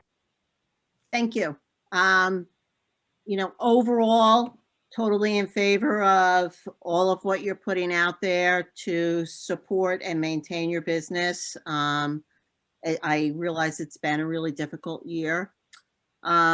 I also would like to see a little bit more formal, not necessarily a survey, but some sort of a drawing, at least redoing the bump out so it's clear. The aerial photo with some marker around it just seems a little incomplete, if you will. So I would like to see that just kind of drawn out a little bit more. My question on the second floor is, what is the access? I know it just came up that there won't be an elevator. Is it a staircase from first to second? Yeah, staircase. Okay. And there's also an emergency exit out of fire escape, if I'm not mistaken. Yes. Okay, and the entrances and exits into the entire McDonough's, there's the one on Broad Street, and then there's the one that comes through the back? Well, the entrance, the entrance is on, on Broad Street. Front, right. I mean, on Front Street, right? Yeah, me too. Sorry, And, I said Broad. Yeah, I did the same thing. I fell for that one. So on Front Street and through the municipal lot, this is where everybody's been coming for all these years, through the municipal lot. Okay, so those are the only two entrances and exits that you would be using, even with the second floor expansion? Yes. Okay. I also like the idea of, you know, if you want to maintain access for your neighbor, I think that's a nice gesture. I do like the planter type look, something that delineates that space. And, I think the planters were a great idea. at this point, anything you're putting out there, or at least that you anticipate applying for zoning wise, does not have any permanent structures, correct? No. Correct. And then is it okay for me right now to ask Chief Torres just a quick question, or is that like a separate part? We can move into questions of borough staff maybe after you Okay. finish with the applicant. Okay, so as I said, for me, I think I just want to be sure that just those two entrance exit spots are up to code. I know that that's not our domain, that's zoning. And the more formalized drawing would make me a little bit more comfortable with the bump out. Thank you, Councilwoman. Madam Mayor, I have a couple questions. Go ahead. I'm sorry, you want to ask your questions first? I have two follow-up questions, but you can, I'll defer to you. Okay, thank you. Again, Mr. Schwartz, thank you for wanting to expand your business in Keyport to the second floor and to outside. I believe it's been checked and there wouldn't be a parking requirement. I'll defer to Leslie on that. I'm sorry, Ms. London on that. And I think I'm a little confused on the second floor access. So the only stairwell I'm aware of is off of Broad Street. Is there a way to get to the second floor from inside the current part of the pub? Yes. Oh, there is? Okay. So, and that's a stairwell that they'll go up and down that way. Okay. I did not know there was another stairwell inside. Sorry. So they'll be able to, if they are waiting at the current bar downstairs for a table upstairs, they do not have to go outside with their drink to get upstairs. Okay, great. And the other two topics are, currently, I know you also own another part of an adjoining area property, which was the former Santander drive-through bank. And at one point in time, all of the dumpsters for that, as well as the Dunkin' Donuts and the two restaurants, were on borough property. I know you've worked, and JoJo has worked to move all of your dumpster locations to one property, which is the Santander Bank. Should that property end up getting rented or utilized or sold, I just want to be aware that you would then have to provide dumpster location somewhere in this area. Probably not going to be great, right in the parking lot, but just keep that in the forefront. Like if you ever had to move the dumpsters, you would have to put them back within that enclosed area, not on borough property. And last summer, it was such a huge hit for your outdoor area that I believe that you guys had rented porta potties for some outdoor restroom use. And I believe there was some level of dissatisfaction from an adjoining property owner in that area. Do you think that you're going to put outdoor restrooms outside again? And can we maybe think about where they would be when you submit this new diagram that the council seems to be requesting? Yeah, I mean, I certainly could do that. Okay, great. Maybe put them on, I know they were up on the one side, maybe put them on the other side. That's not, adjoining the parking lot with that extended fence off of, as opposed to the back of the other property that was, I know you own it, so they don't really have a say, I guess, but just trying to, as you were saying, you wanted to be neighborly, and I know that that was a concern expressed last summer. So just bringing that up now while we can. But other than, No, I just wanted to tell you, that I'm sorry, that the person who complained, I let them have a parking space for 16 years. And one day somebody took their space and she ran into the bar screaming. And every year on St. Patrick's Day, she complains. Oh, that's what it was, right? Got it. So, Okay. so it's either like we don't have a St. Patrick's Day, or she just realizes that one day a year, that's how it's going to be. Although I do give her a parking space for 16 years. Okay. What can I tell you? Great. Just wanted to tried. bring that up now. That was all. Hey, if you need porta potty, outdoor restrooms, it means you have a great business going on, right? So it's all part of the equation, right? So that's a good thing if you need them, but I just thought it should be mentioned now. That was all. Councilman Thank you. Papoulis? Thank you, Mary. You actually covered the porta potty question I had. Thank you very much. I think it's a great idea to move it over to the other side. And the access, I just want to, there is not a second staircase in that building, is there?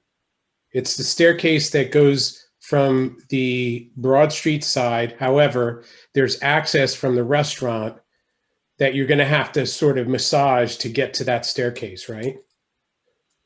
No, it's a direct line right through right through. We haven't used it normally. I use it to go upstairs, but now with the upstairs, we can use it to go through. It's Wonderful. Okay. I'm sorry, I misunderstood. So where's that staircase located? And then in the back or the front somewhere? That's located on Broad Street side. So there's only one staircase, right? In the whole building? Okay, that's what I was So asking. where, So is the access? Yeah, I think we're going to ask the same Access question. from in, right. So what's Is the access from inside by the bathrooms? To the left of the bathrooms. Got it. Yes. There's like a little hostess hut over there. Yeah, well, we moved that out. Got it. So you're gonna So you're gonna have to massage that pass through right there.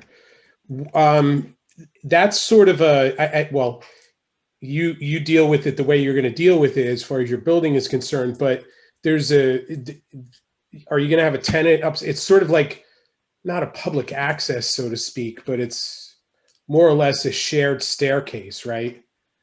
Yes.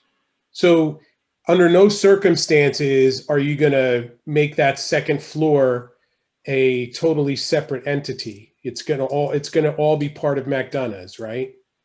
Yes. Okay.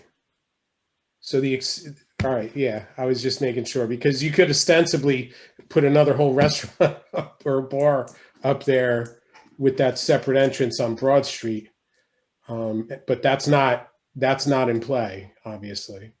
No, there's no way I want to do that. No Good. way. Okay. Thanks. Mayor, I have one last question, if I may. Mr. Schwartz, timeline on the second floor. I mean, I understand the outside is the outside, but when are we looking to do the second floor? So in about an hour. Like right away. Yeah, right away. I can only have right now 25%. So it's well needed. Okay, so so the quicker you get that second floor in operation, the more people you can have. Correct. Good to hear. I That's have all I one have, ma'am. follow-up question if you're finished, Matt. Okay. Sure. Are there going to be separate bathrooms up on the second floor?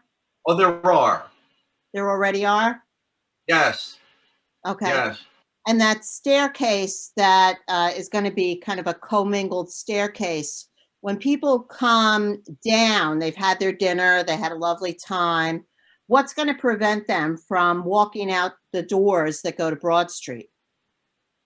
Well, I think after they eat, as long as they pay, they can go out to Broad Street as far as I'm concerned. Well, my concern there is people coming in, like you unless you have a check person there like you do at the back and at the front, that's a control spot, right? Like who's coming and going.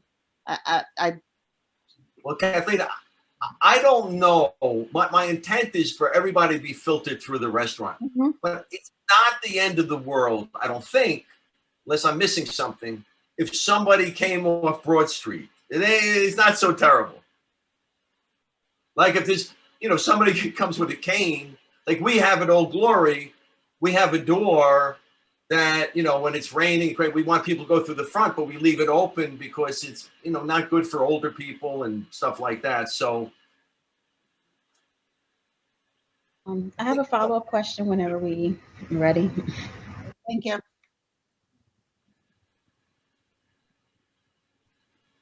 Can I ask? Councilwoman McDermott? Yes. I guess health concern kind of like alerted me, given that this is going to be a communal walkthrough. What about the security of the food being transported from down and up, since your restaurant's going to be predominantly on the first floor, cooking wise? Well, well, here, there is. You froze on us. Sorry, he froze. But Okay.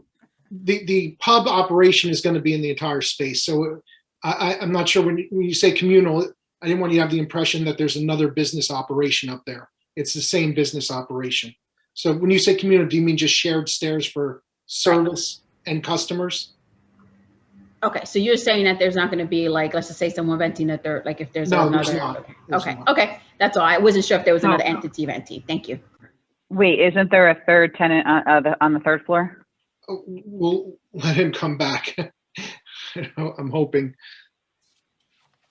But isn't there a tenant? Did we just lose the attorney too? Where did he just go? No, just, No, I'm here. We just need Ken to address what Okay. he's doing with that, because he wasn't proposing to license the third floor, so. But there is a third floor establishment, is what the councilwoman was asking. So any tenants that are going, or any customers that would be visiting the third floor business would be using that same stairwell. I think I'm that gonna was her need Ken question. back to address his plan on that. I think we have to let him back in.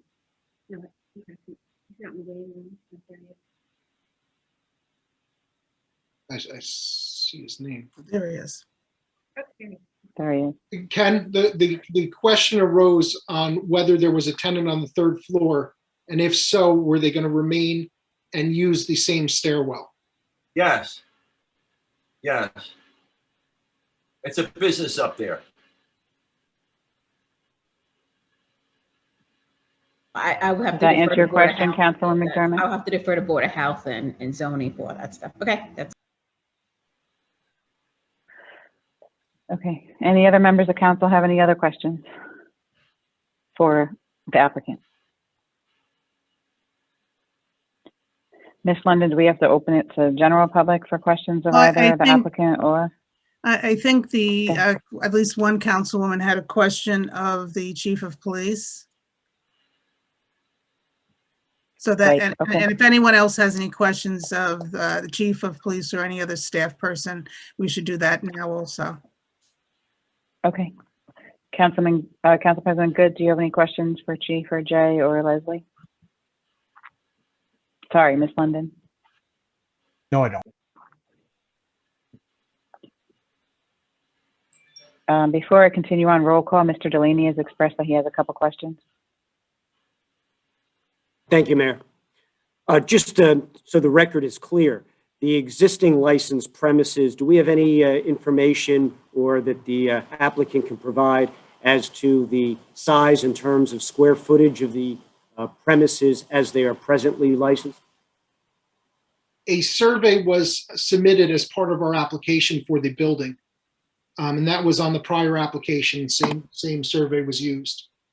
So the building, you can see it well. It appears to be 43.5 approximately by 90 on one side, 96 on the other. No, that's the property line.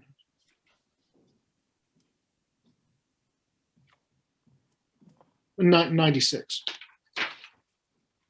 And that's the lot 10 portion of the licensed premise? That is the lot 10 portion. So using an approximation of 40 by 90, we can call that approximately 3,600 square feet. Approximately, I think that we were approximating the second floor, if that's what you were asking, at about 3,900 square feet. Okay, so, A little bit and, less, yeah. and then the adjacent lot 11.01. Again, using just without a, a scale drawing, it's difficult, but if we call it roughly, it appears to be 60 by 75 or so. That sounds like it's an additional 4,500 square feet. Yeah, it's an odd shape, but maybe 60, yeah, about 60 by, it runs 175 in one spot and 144 in another. So that's, looks like it's a total in excess of 8,000 square feet of existing licensed premise for the, what I'll call the original McDonough's building and the adjacent lot 11.01. Yeah, a portion of 11.01 is already licensed. Right, that's the portion I just referenced. Okay.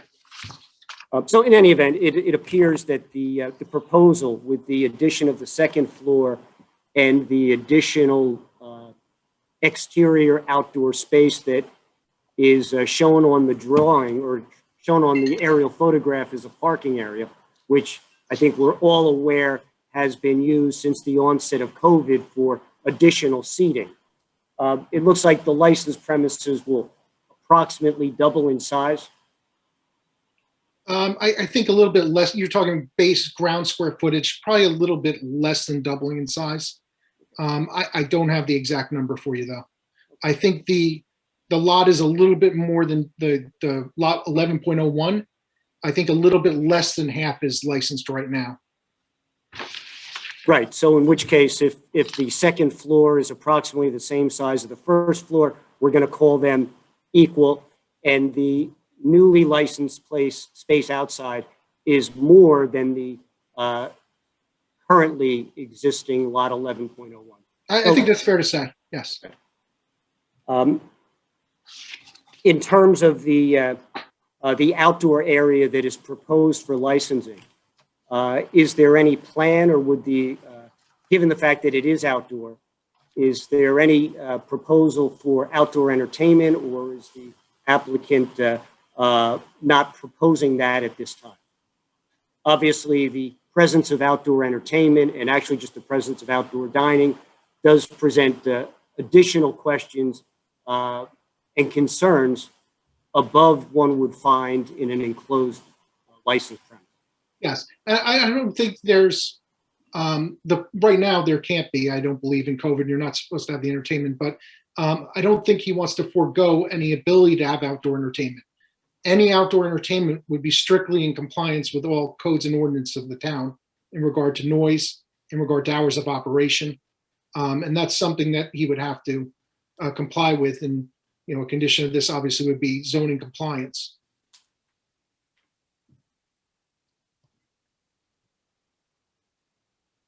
Okay, that's all I have in terms of questions. Thank you, Mayor. Okay, any questions of any council members? I just want to make sure that Chief Torres doesn't have any questions.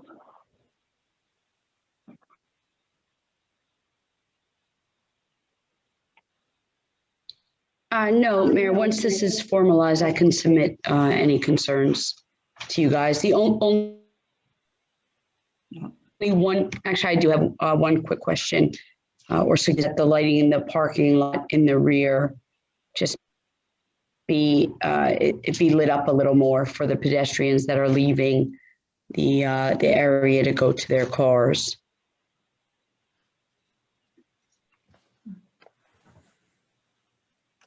Yeah, that is something that can be done for safety.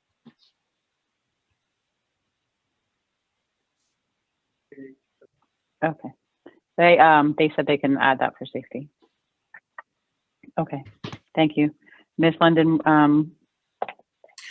Yes, I believe there was a question or two for the chief of police from the councilwoman. Oh, Councilwoman McNamara is going to ask a question. Are you back on, or are you still frozen? Hi. I guess Chief just had an opportunity to mention whether or not you had any concerns or issues, and I guess that'll be addressed. But that was basically my question to you, is what kind of concerns, issues do you have? Are you comfortable with the proposed entrances and exits? You know, besides lighting, were there any other things that caught your eye? Sorry about that. The Wi-Fi keeps going in and out. So after this is presented, what usually happens next is Michelle will forward me this application to review the finalized version, and then we'll review it and do what's called a basic background check. We'll relook at all the calls for services, and then we'll submit any concerns back to Michelle for council's review in writing. Thank you. Are there any further questions or comments before we close the public hearing? Or are there any members of the public, I should say, that would like to make a comment regarding the application? We have to make a motion. Before we make a motion, I have a question about the sizing that Jay was bringing up. Sure. Is there limitations as to how much size they can add to the expansion? No, right? There is not a limitation on the size of a licensed premise. On the size of an expansion, right? Correct. Thank you. Ms. London, do I need to open to the public, or is this considered already open to the public because it's a public hearing? It's already open to the public. Okay. So I guess for us to be able to see if any members of the public have any questions for either the applicant or Mr. Lane, if anyone wants to show hands, if they're a member of public, and I will scroll through.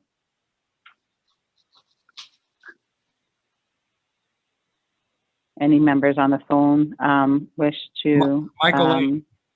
Elma Graham raised his Mr. Lane, oh, he did? I didn't see that. Sorry. Mr. Graham, go ahead. Mr. Graham, can you hit *6 if you're on a phone, or can you hit the mute button from your electronic device? There Okay. you go. Yep, great. Elmer J. Graham Jr., 22 St. Peter's Place. I just have a comment. I'm going to make it simple. I think that Mr. Schwartz should be granted his application on what he wants to do with his business and everything like that. And it would help the borough of Keyport considerably, in my view. Thank you. Thank you, Thank you, Mr. Graham. Raise your hand. Anyone else on the phone lines, if you wish to speak, if you could hit *6 or hit the mute button on your phone or electronic device. You gotta say something, or you're not gonna get heard.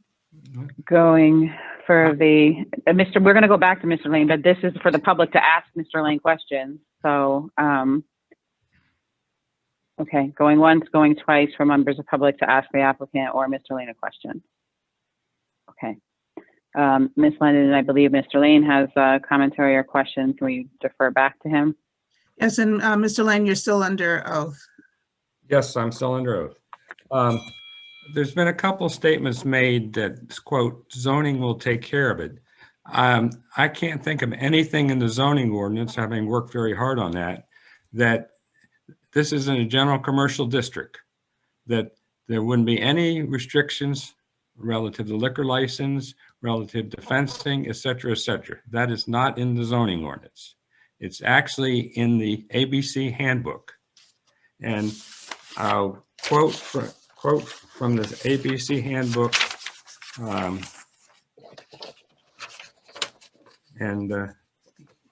My eyesight, I can't read. Would you read that? What am I supposed to read? Read the stuff here on the premises. Detailed sketch of the proposed premises? Wait, let's start over. This Excuse me, before you read, can you cite specifically where you were reading from? Appendix C of the ABC handbook, municipal licensing. And the document says premises Do we need to, information. sorry, hold on one second. Do we need to swear in, Ms. Yes. Linda, Ms. Linda? Yes. Let me go back to my. Just hard for Mr. Lane to read this, that's all. It's very small print. That's No okay. problem, I totally understand. Mrs. Lane, do you solemnly swear or affirm that the testimony you will be providing this evening with respect to the liquor license application filed by Keyport Liquor License LLC for expansion of licensed premises shall be the truth, the whole truth, and nothing but the truth? I do. Thank you. Just correction. She's too smart to marry me. She's Miss Gearing. It's okay. All right. This paragraph reads, detailed sketch of the proposed premises identifying all entrances, exits, exterior areas to be covered under the license, indicating dimensions of the premises in square feet. If any adjacent grounds are to be licensed, these must also be included in the sketch. That's what states this page in the liquor license, in the ABC handbook. All right. Secondly, and I know Mr. Schwartz wants to do this right, and I applaud that, and we both have the same objective. I will point out that his Old Glory has very well delineated fencing and control at a small gate in the front. The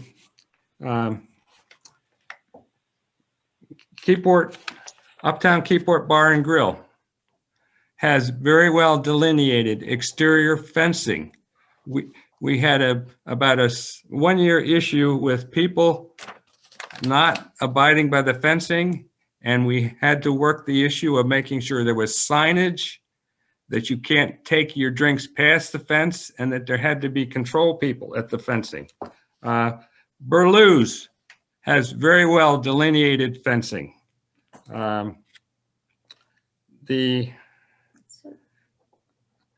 I can't think of an outside drinking establishment in the borough of Keyport which is not well delineated with fencing. It makes the police enforcement issue very comfortable. It also gives the property owner the control. If you were to have visited the site in the last month or so, you would find that the entrance from the borough parking lot into this area where dinners were allowed due to COVID, and where we want to have a permit extension is probably 35 or 40 feet wide. It's not a control point. There's no signage relative to taking your drinks past that point. There's nothing that I can think of in the zoning ordinance that would be an enforcement on this issue. Nothing at all. And I'd be delighted if some of the past members of the planning board could identify it. But I don't think Dave Olson, as a zoning officer, has any leverage point at all. The only leverage point he has is that if a fence is installed, it has to be 1 foot off the property line. So I don't think you want to pass the buck. I think you want to get a clear understanding of how this area is going to be controlled. Now, I'll point out one other thing. Planters were suggested. There was a real problem at the Uptown Bar and Grill with people socializing on both sides of the planters. And finally, a fence had to be installed to enclose the planters. And there's no problem with putting a gate in the fence so that the liquor store people can move through the fence. I have gates in my fences. It's very simple. The second floor. I think you really ought to get some insight into the size of the bar, the potential for a dance floor, how much of the space is actually going to be used for eating, because you have no control once it happens. Thank you. And this is your opportunity to make sure you understand what's happening. And I am not fighting Mr. Schwartz. I'm pushing that you understand what you're approving. May I respond? Yeah. I believe the applicant has already stipulated that they will attend to any delineation in the way of a fence or planters that the council sees fit or most appropriate for the location. It was never said that that is being left to zoning. It was said that we would go in the council's discretion as to that delineation. Mr. Schwartz also testified as to the entrance and exit point, the size of it, and that there was a podium or control booth at that location this summer when they used it.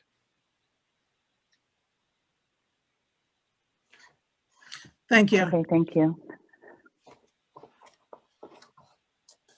So, Ms. Lennon, what I'm hearing from conclusion of all the conversations this evening is that, and council can correct me if I'm wrong, or you can redirect if you think necessary, Ms. London, is that no one is opposed to Mr. Schwartz wanting to largen the footprint of the liquor license, including second floor dining and potentially a bar later on. There are restrooms upstairs. The stairwell will be accessed from inside the establishment, although people could potentially exit through the Broad Street when they were done dining on the second floor instead of coming back through the restaurant, although that wasn't going to be the ideal plan. Additionally, the parking lot fencing should be addressed. Suggestions came forward, such as planters and a better plan to keep on file in the construction office, properly identifying where their fencing is going to be. If it is fencing, that they're going to adhere to all fencing requirement that already exists in the ordinance in regards to fencing. I will point out that this same liquor license holder has other properties in the municipality that have liquor licensing and dining, and their fencing or facade fencing or lantern walls, whichever you want to call them, are always done in an impeccable way. So I believe that last year we thought it was going to be a one summer and done outdoor dining thing. So I can understand why they didn't move forward putting in permanent fencing last summer. But now that this looks like it's a more structured way of living and livelihood after this pandemic, I can understand why he would wait for the expansion approval before he put in any additional money into the fencing and so forth. But I personally have no doubt that he wouldn't do something tastefully for an entrance and appearance to come in off of the parking lot side. And I think if we had signage at the exit of the parking lot, as well as that side door of Broad Street that says no alcohol can leave those premises, I think that in summary, everything else has been vetted out between yourself and the applicant's attorney. And I believe even Mr. Lane, those were the final concerns, as well as what's going to actually take place on the second floor. I mean, I think we've already identified that they would have to adhere to noise ordinance, they would have to adhere to occupancy levels and everything else that is already on the books in regards to state statutes and local ordinances. Am I correct in that summary, Ms. Losman?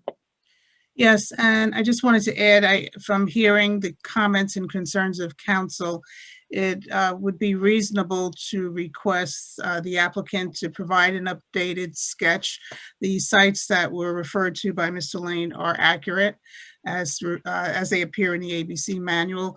So I think it's not unreasonable to ask for a revised or detailed sketch to address the concerns that have been raised and the issues that you just raised also.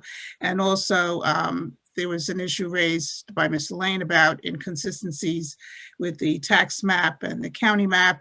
So if there are any of those, that they could be addressed in the revised drawing. And I would recommend that you have either Trevor or someone else look at what is coming back in, just to make sure that it in fact, those inconsistencies, if in fact there are any inconsistencies, have been corrected in the revised application drawing. And are those all okay to say if those things all happened, we could move forward, or are we not able to move forward at this point? I think you should get those first back and have the report from Chief Torres, and then have that information provided to the council members, and then you make your decision. Can I say something? I'm not a lawyer, but I think the fence, the node, I think the node that Mr. Lane brought up is a very, listen, I'm not an expert like Mr. Lane. He's a very smart man. He's smarter than me, but it's a pretty de minimis thing. It's a little cement slab. It's not a big thing. I believe the issue that you're having is that the bump out on the slab, it's not mine. So all it is straightening the line where the bump out was. So instead of bumping it out, I'd hate to have to not to come back and go through any of this stuff, because the line isn't straight ahead. If you take a line now and just draw it, that's the whole thing. Well, I think what the applicant would propose is that we were seeking for the entirety of lot 11.01. We could certainly outline the 11.01 from the tax map, write in the dimensions, and more finely outline it with the pen, which I don't know if is needed because it is going to have an outline line already, and attach that to the application in replacement of the hand-drawn colored sketch. And that would cover the entirety of the area that's being sought to be licensed right now. It's just a slip sheet in of that one exhibit in place of the parking lot outline that we previously submitted.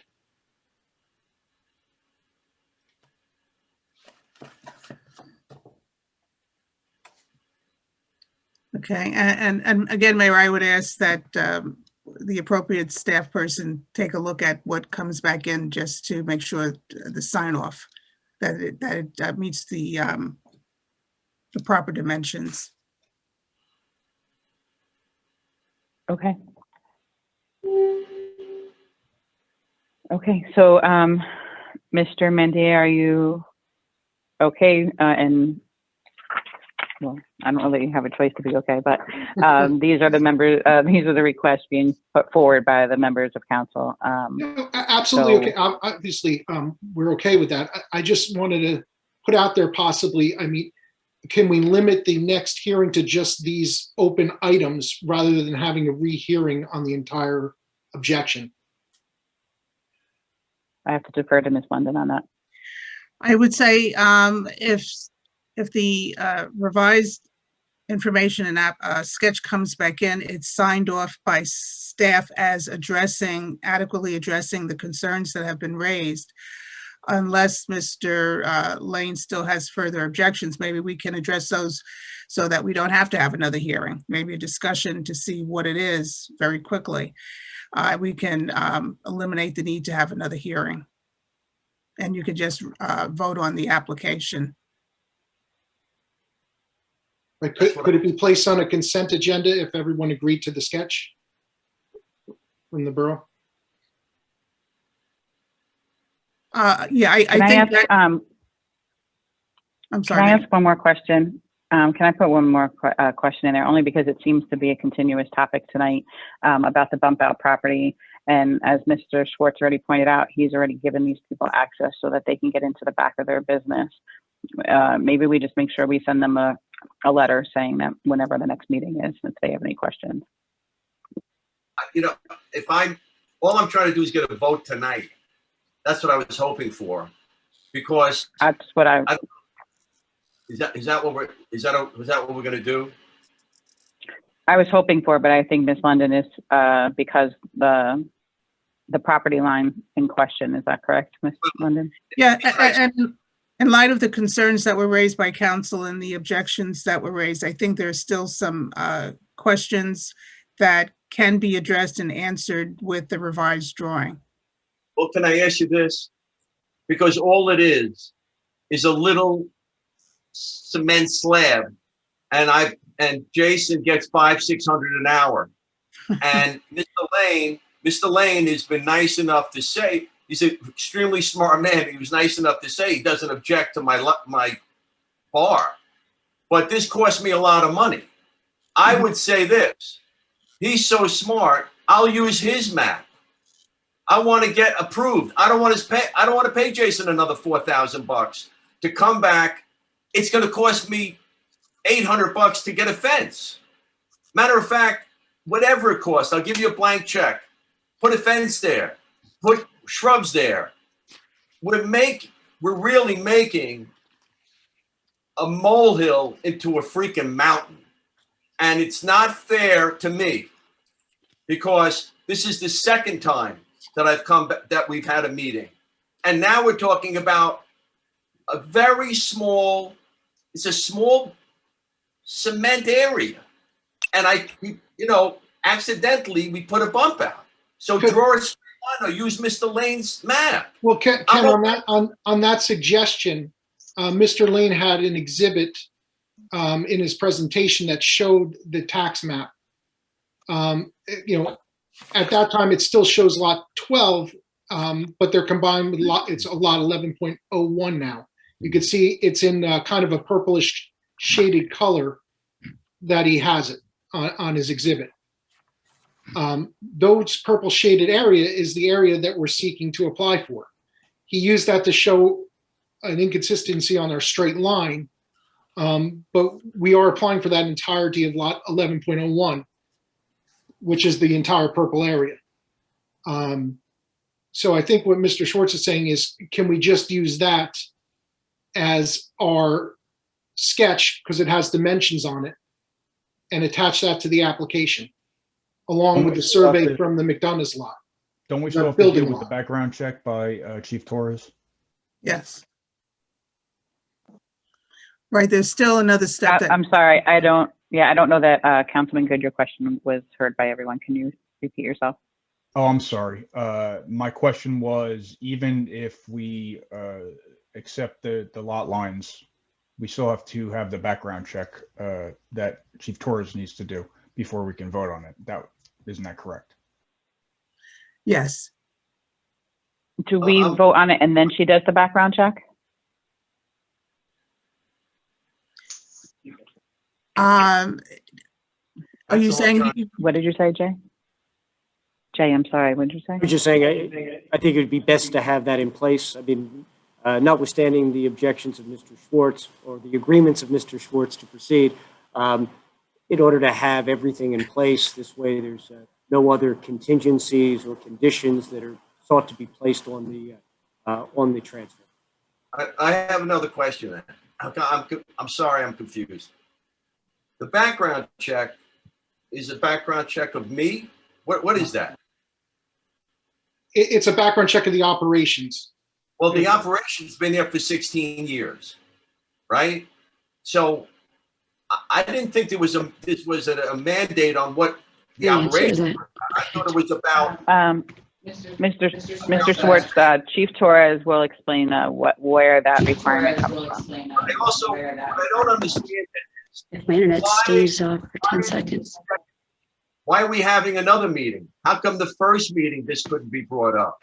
Because couldn't I just stipulate whatever I own as the lot is the lot? And then you can reconfirm it with Mr. Lane's map. As far as background check, if the background check doesn't work out, can't you just say I can't have it? Can't we just say, well, we came here to see if it was okay to have that space? Because if this would have been passed, if Mr. Lane hadn't put an it's okay that he did, but if he hadn't put an objection up, this would have passed a couple of months ago. So now it's easy for I know you don't like let's have another meeting, but then I got to get Jason, and then I got to go through this, and then I got to why can't it get approved contingent upon finding out that after 16 years, we run it like a shit show. Couple I things. don't know that the ABC application allows that process. Is that correct, Ms. Clark? Jason, does it allow it? He's an expert. And unfortunately, it does not allow conditional approvals. Okay. And the condition, let me That's why I was asking if we could at least limit the next hearing to the issues that are open, rather than opening it up to everything else. I think that's the that's background an check. absolutely I think fair. I'm sorry, Mayor. I stepped on your toes there. Go ahead. That's okay, go ahead. Well, I was going to say, I think that's a very fair thing, is to limit any, call it testimony, which I'm not even sure, besides the submission of, I don't know why you wouldn't just say, here's the tax map, and those are the lot lines for it. And then whatever pretty plants, I guess, are going to have pictures of. If we get limited to that, I don't see how we need to go all through this again. No, you don't. I just wanted, I think there were concerns with the second floor. I think we wanted to see what was going to be projectively planned up there as well. That was the other consensus I understood as well. I think he had already identified that they don't have definite plans yet because they were waiting to see if the approval came in. Am I correct, Mr. Schwartz? Yeah, I mean, you could always go up there and look and see what it is. It's a beautiful space. You might even No, want, but she was asking, do you have plans in place already, like drawings with an architect on what you're putting up there? But I don't know that you do, is what you had mentioned, because you were waiting to see if this got approved, correct? correct.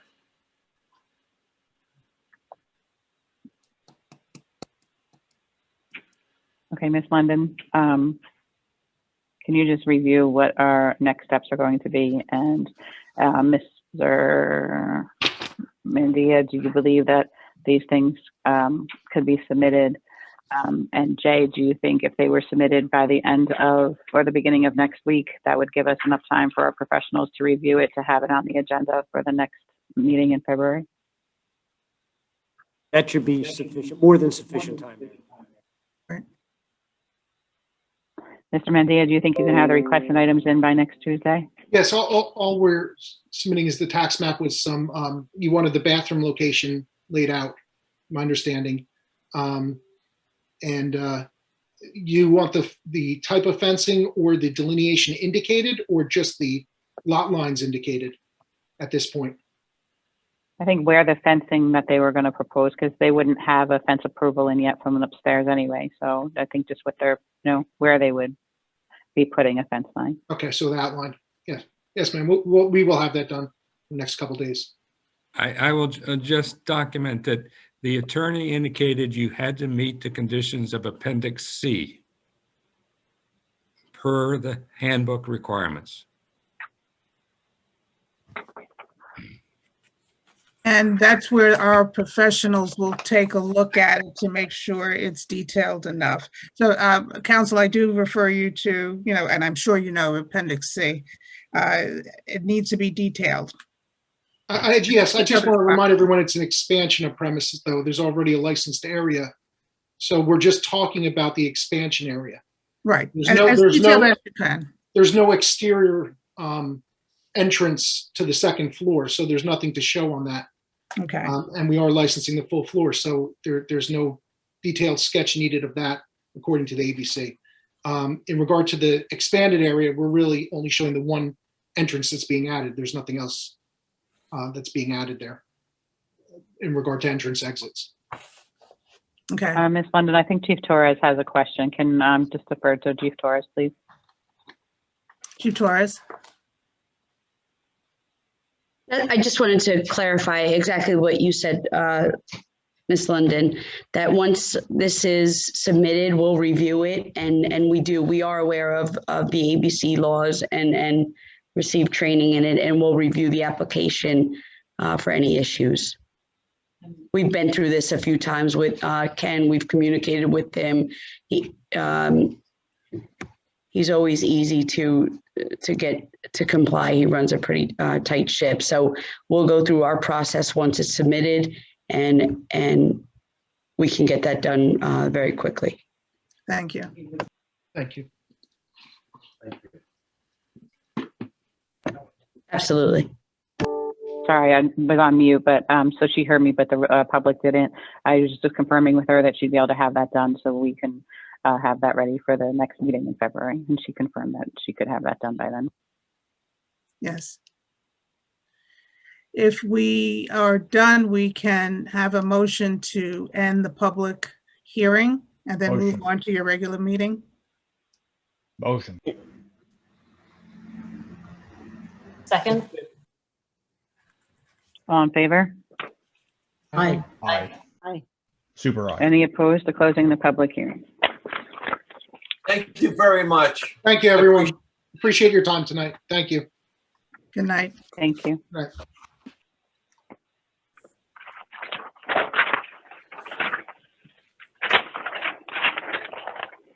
Any members of the council have any other commentary about the consent agenda before we open up to the public for items on the agenda?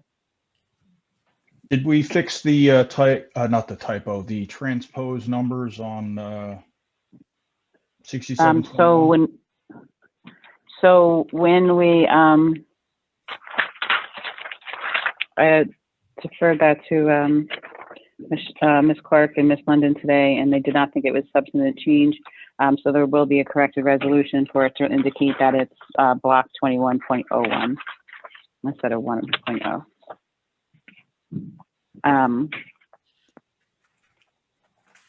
So when we motion, we'll have to have that part as the motion. And as indicated, we're tabling R6821 and then R7021. If we can add a statement into that resolution, Ms. London, that it's in due to two resignations from the Department of Public Works Department. Okay. Any other commentary by council members on the consent agenda? Just one more. I know that there was a comment on 7121, which is the Parking Advisory Committee, that 6 months for a report would be too short a time period. I concur. Right. That question wasn't able to be answered by any of us because that was sent to all of us and that would have violated Open Public Meeting Act. So when we open it to the public, Mr. Kelsey will be able to express that question. Thank you very much, Mayor. That's all I have. No problem.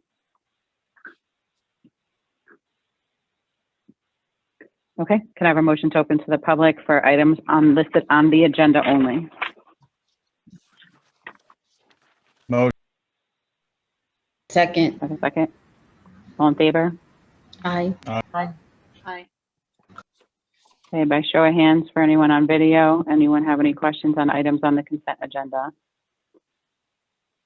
Mr. Graham? Yes, Elmer J. Graham Jr., 22 St. Peter's Place. Can you simply explain Resolution 6721? Yes. Jay, do you want me to do that or you got that? Can handle it. Okay. This resolution is releasing escrow funds. Typically, when a project is, or an application is filed before a land use board, escrow funds are set up to cover the cost of any professional reviews that are incurred. At the end of that process, any remaining escrow funds are returned, and this is the resolution authorizing the closeout of that escrow account and the return of the funds to the applicant. Okay, fair enough. And can you explain Resolution 6921? Yes, that is a designation to allow our police department to enter into an agreement where they are able to participate basically in a surplus vehicle or equipment with the Defense Logistics Agency. Is that correct, Jay? Yes, Mayor. Yes, Mayor. That's correct. And this program is where the borough received the Hummer that we have and any other surplus military equipment. You Okay, mean the Hummer that was used yesterday in the water rescue? all right, well, thank you. Thank you.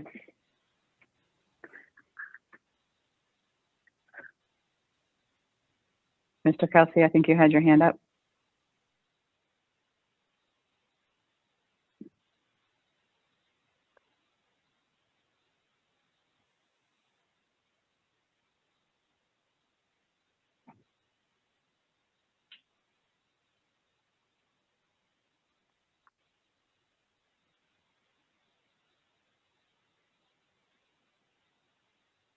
Sure. What would you request? Okay. I'm not opposed to that, but we'll bring that to council unless they have any questions for you. Mr. Kelsey, would you be able to provide, I'm sorry, Mayor. Can I be recognized? Oh, yeah, sure, go ahead. I called it for council if they had questions. Would you be open to providing progress report at 6 months?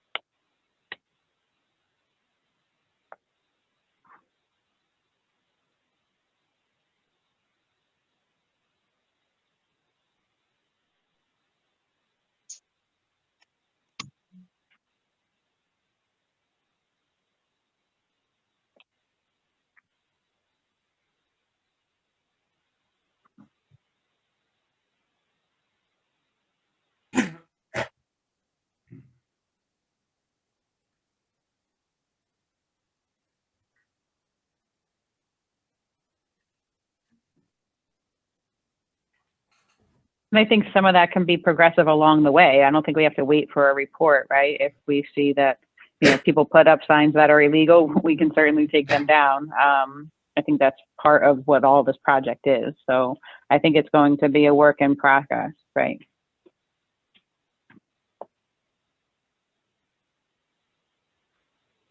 That sounds good. I'm looking forward.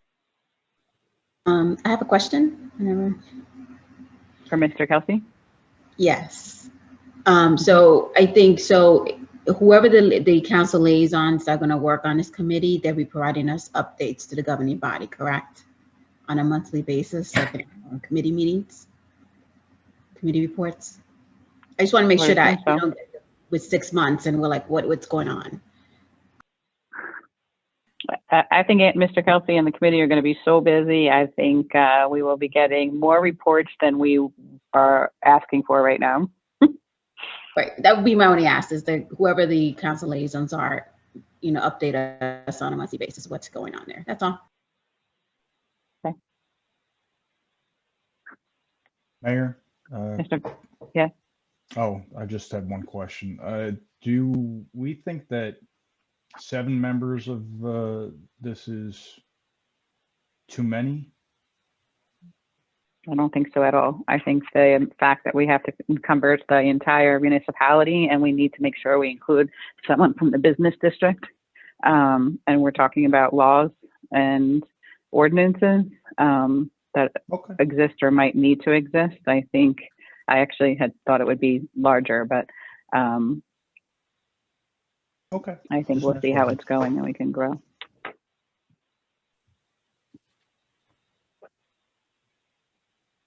Mr. Kelsey, did you have any other questions about it, or you're good if we change it to 12 months?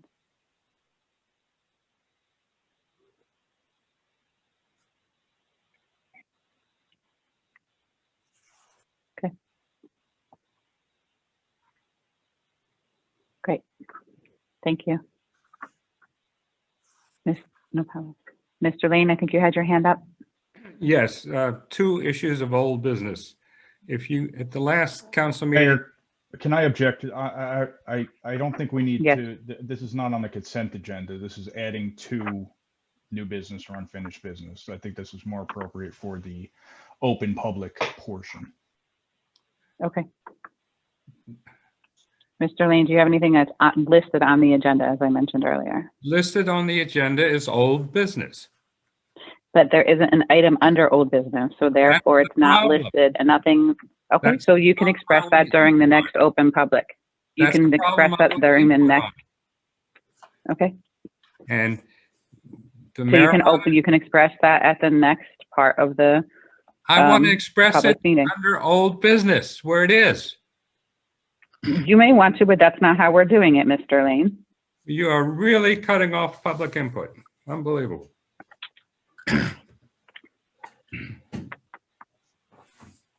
Is that what all council wants?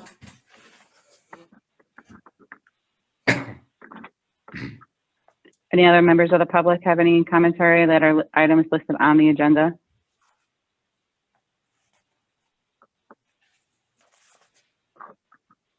Thank you. Can I have a motion to close to the public? Motion. Second? All in favor? Aye. Aye. Thank you.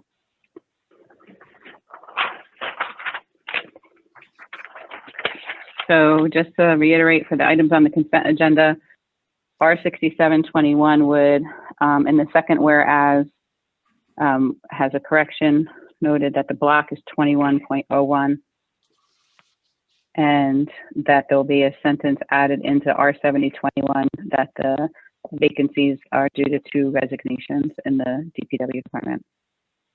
And whoever motions would be motioning for R6421 through R7121 with the exception of R6821.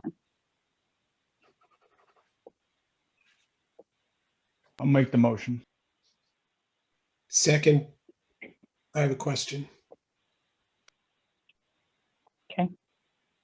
Did we get a copy of the resignation letters, or does that not have to happen? I found out about the resignations today, so I have asked for those to be circulated. Wonderful, thank you. Second, Can I please have a roll call, Michelle?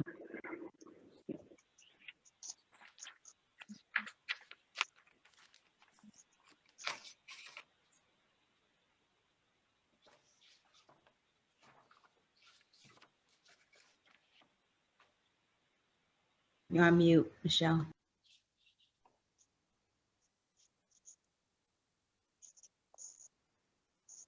Councilmember Good? Yes.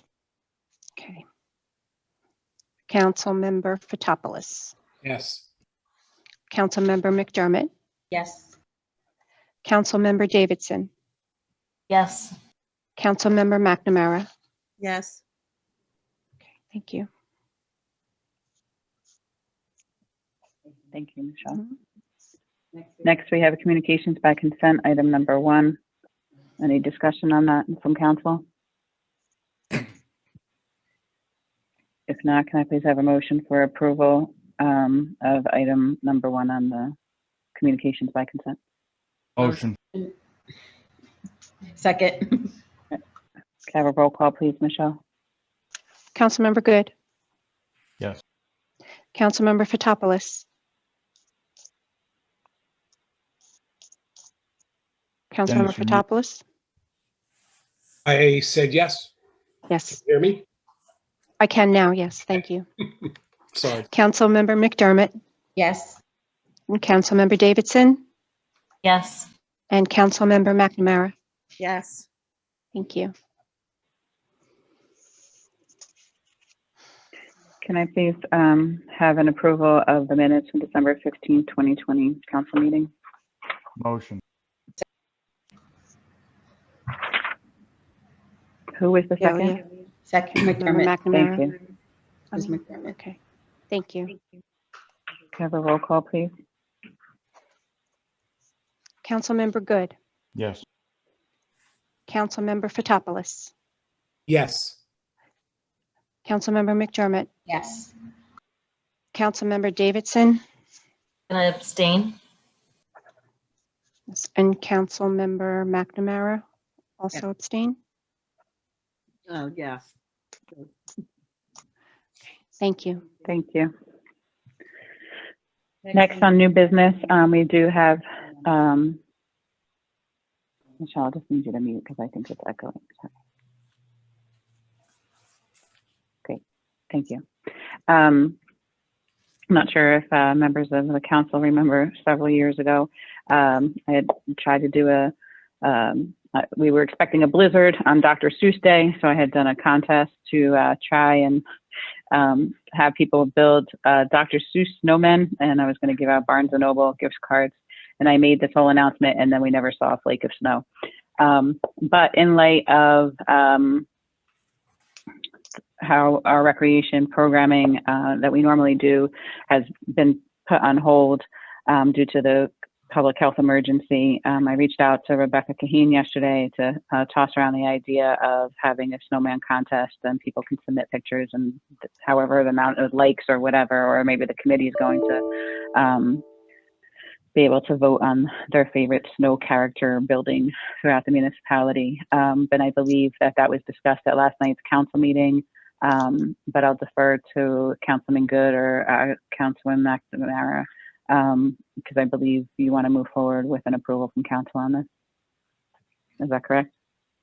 Yes, so at last night's Recreation Committee meeting that came up, and the Recreation Committee did put up a flyer today encouraging snowmen. They did not go into more detail in terms of any prizes. The proposal was to put aside $100 for 3 prizes, 50, 35, and 15. So we just wanted to be able to give them the go-ahead on the $100 total. And the contest, I believe, goes through Sunday. Councilman Good, is that your understanding as well? Yes, it was. Considering I think we have a little bit of snow. I don't know that anybody's going to find enough to make a snowman, but maybe we can scrape together a couple of different properties to get enough. Yeah, the rec committee thought it would be a neat idea for the kiddies. Okay, so I know it does, I don't think it has to be by resolution, but if we can have a vote for approval of $100 out of the recreation line item for a snowman contest after this very long blizzard that we all just endured. I'll make a motion. Second. Okay, great. Michelle, can we have a roll call since it's an expenditure? Councilmember Good, Yes. Councilmember Fotopoulos, Yes. Councilmember McDermott, Yes. Councilmember Davidson, Yes. Councilmember McNamara. Yes. Thank you. Next, under old finished business, we have New Jersey Natural Gas Street opening regarding 66 Main Street. Hello. Hold on one second. We'll have to open it to the public to have you speak to me. 1 second, Ms. Patel. I just want to discuss, I'm not sure if further information came in, Mr. Delaney, to the borough, but I do believe that there was incorrect information circulating throughout the municipality that we as a governing body were refusing this application. And we know that people are living in this home with no heat. I just want on record, just because there was heavy commentary out there on social media that we as a governing body don't care about people not having heat, and that is absolutely not true. And we have confirmed that there is nobody residing or an active CO in that property. So we did not hold anyone off from getting heat. Mr. Delaney, do we have any updates on this? Yes, Mayor, I believe there was an update that was circulated to the governing body, report from Borough Engineer. Do I have that information correct? Or did that not get to everyone? Where is it in the? I may be mistaken. I see Trevor is on. Trevor had provided me with a verbal indication last week that he had reached out to the gas company. I don't paraphrase if you'd allow Trevor to provide an update. And I apologize for that information not being distributed. Hi, Mayor. It's Trevor. Can you hear me? Ms. London, is it okay if we have Trevor speak? Yes. Okay. Yes, hi, Mr. Taylor. Good evening, Mayor and Council. Yes, after the last meeting, I did reach out to a representative from New Jersey Natural Gas by the name of Frank Raff, just to get the history of the application and what New Jersey Natural Gas's position is on the application. So I also looked at the timeline of when the road was paved, and we reached out to New Jersey Natural Gas prior to the roadway being paved.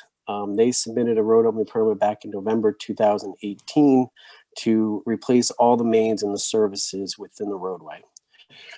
New Jersey Natural Gas was out on site. They installed the gas main in March of 2019. They also updated the services.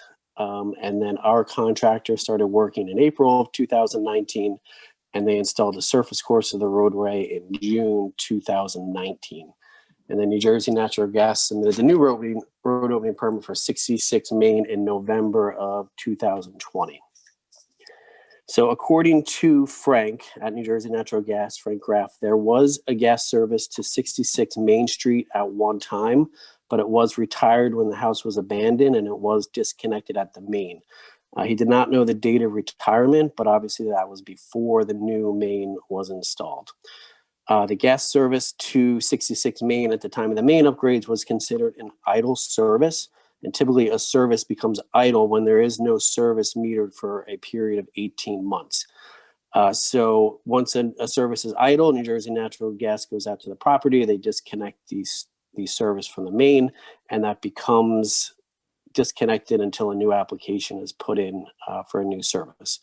New Jersey Natural Gas will not extend a new service to a home with an idle service, obviously for liability reasons. They don't want an active gas line going to an abandoned home. So that's the reason why this service was not extended when they replaced the main back in April or March of 2019. And I asked if New Jersey Natural Gas attempts to reach out to homeowners with no service, which they do. They did say if a house is abandoned, it is difficult typically to get in touch with the owner. And I did do some research on the tax rolls, and I think as discussed at the last meeting, the property was within the scattered site redevelopment plan. That plan indicated that the property was vacant since April of 2016. The 2018 study indicated that there was an individual that owned the property. We have record that U.S. Bank or U.S. Bank Trust then owned the property. They sold it to an LLC, and then the current owners acquired the property in January of 2020, which is obviously after the road work was performed. So that was my summary of the information that I received from New Jersey Natural Gas.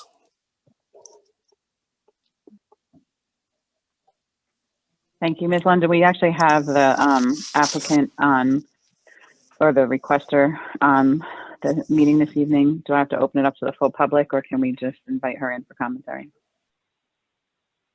Since it's involving the specific property, you can invite her in. Okay. Ms. Patel? Yes, hi, how are you, everybody? Did you have anything to add? No, just need the permission for the gas line. So I can move ahead with that house. Okay, thank you. Thanks. I'll defer to, we'll see what the council is going to decide on this. Ms. London, do you have any further commentary on this? Or Mr. Delaney?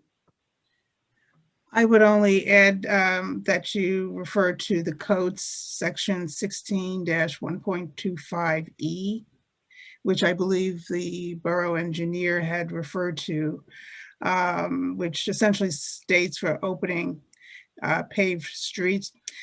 No permit shall be issued by the superintendent of public works of the borough of Keyport, which would allow an excavation or opening of a paved or improved street surface less than 5 years old, unless the applicant can clearly demonstrate that public health or safety requires that the proposed work be permitted, or unless any emergency condition exists. So really that's your standard that you have to be guided by as set forth in your code. Ms. London, are there any clear definitions of those the terminology used in the code?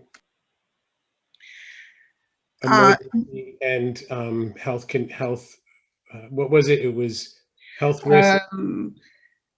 Demonstrate that public health or safety requires the proposed work be permitted, or unless an emergency condition exists.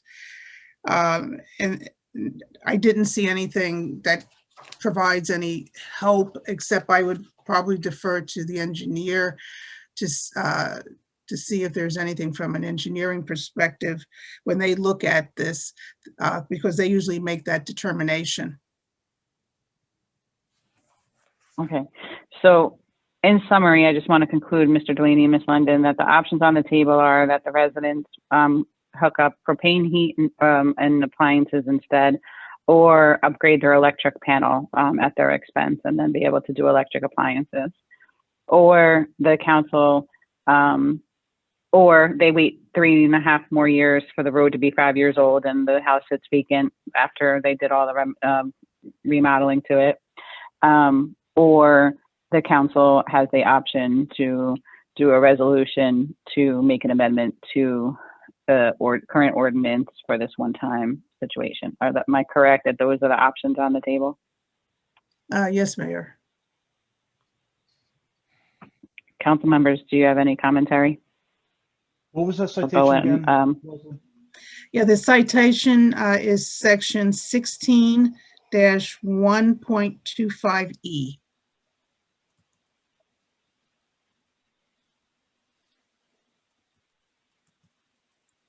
So I'll go in order. Mr. Council President Good, do you have any questions or commentary?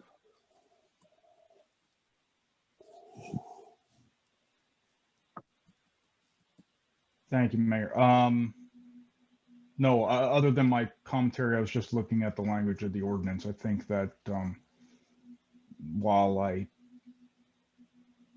feel it's a difficult situation, but I think an exception at this point, or for these reasons, kind of does more harm than good, considering that we're going to have a number of different ones of which we'd have to,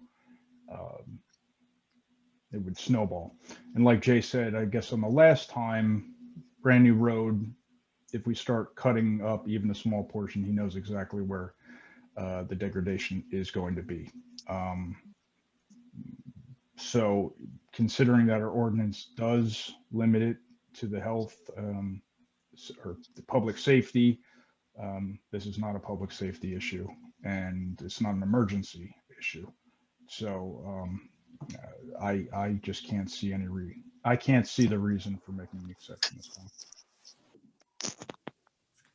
Thank you, Councilman Good. Councilman Fatopolis? I put my feelings on the record last meeting. Councilwoman McDermott? Hello.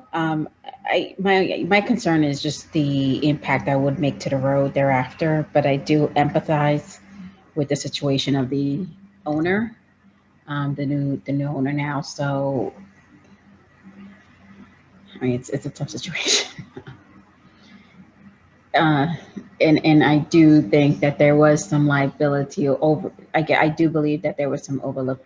It was overlooked on who the current bank owner when it was under foreclosure, or scattered sites that was overlooked to just not even set up a line, even if it was a dead line. It's concerning. But I do think we may have to. I'm leaning towards having the owner switch over to, so we don't have to break into the street. But I know this is going to impact them financially. Councilwoman Davidson? No additional comments this meeting. Thank you. Councilwoman McNamara? I guess I'm trying to put on my thinking cap to 35 years ago when I bought this house, and I'm just trying to recall what types of things happened prior to the closing in terms of validating services that go to a home. And I guess, so that just for my own clarification, the title switched on the home in January of last year, 2020? Yes. Okay. And I mean, can anybody just help me with that? Like in terms of, does anybody is validating the services that come into the home part of inspection and everything else? Would that would not have been known at the time of closing that the line was dead? We didn't know about that. Nobody told us that about it. If I may, Mayor, in an instance where a residence or a property is occupied, typically there's as part of the title transfer, there's an assurance that there's an existing certificate of occupancy in place. In this case, I'm presuming that the current owners purchased it as is, as a property that was, as evidenced by the fact that it's on our scattered sites list, or was at that time, that it was in need of substantial repair. It appears that as part of the due diligence in purchasing the property, it was not clarified that there was existing gas service into the premises. But that is a presumption on my part. I'm sorry, Councilor McNamara, I'm not sure if you had another question. No, that's it. Thank you. Okay. And when I mentioned our options before, Ms. London, I guess I forgot one option that is possible, two other options that are possible.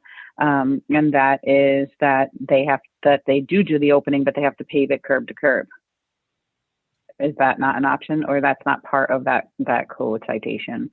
And so that's one question. And then the other question is, I guess this could be between the resident and New Jersey Natural Gas as to where the miscommunication lies, right? So if they want to take it up to have New Jersey Natural Gas agree to pave the road curb to curb, is that something that would have posed leniency in the way the current ordinance is written, Ms. London?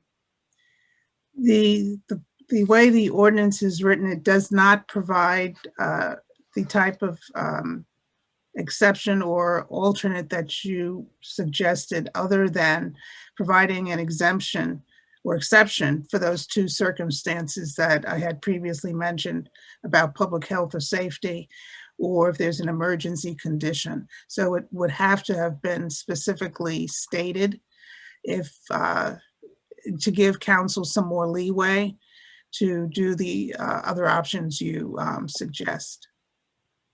Okay, so do we know what wording or terminology we used for them to open up Chingarora? That was a newly paved road, and we let them ride because neither of those were an emergency or a public health issue. And the requirement we gave them was that they had to pave it curb to curb, is my understanding. Yes, Mayor, on Chingarora, New Jersey Natural Gas agreed to pave curb to curb because it was on year 5 of the moratorium. So that was an agreement that was made before they started the work. Okay, so I guess my suggestion would be that Ms. Patel, you speak with New Jersey Natural Gas and see if you can get something in writing from them that since technically some of this falls on their end for disconnecting the line, that they pave it curb to curb. And council members, would you be opposed to if they had that in writing and confirm that they would pave it curb to curb? At whose expense? It would either be Ms. Patel's or New Jersey Natural Gas, but not our expense. Would that be something you would consider, or is this a hard no across the line? Just so that Ms. Patel can have a straight answer. Councilman Good? If I can say something? Can I say something? Okay, Ms. Patel. Mm-hmm. I paid to the gas company.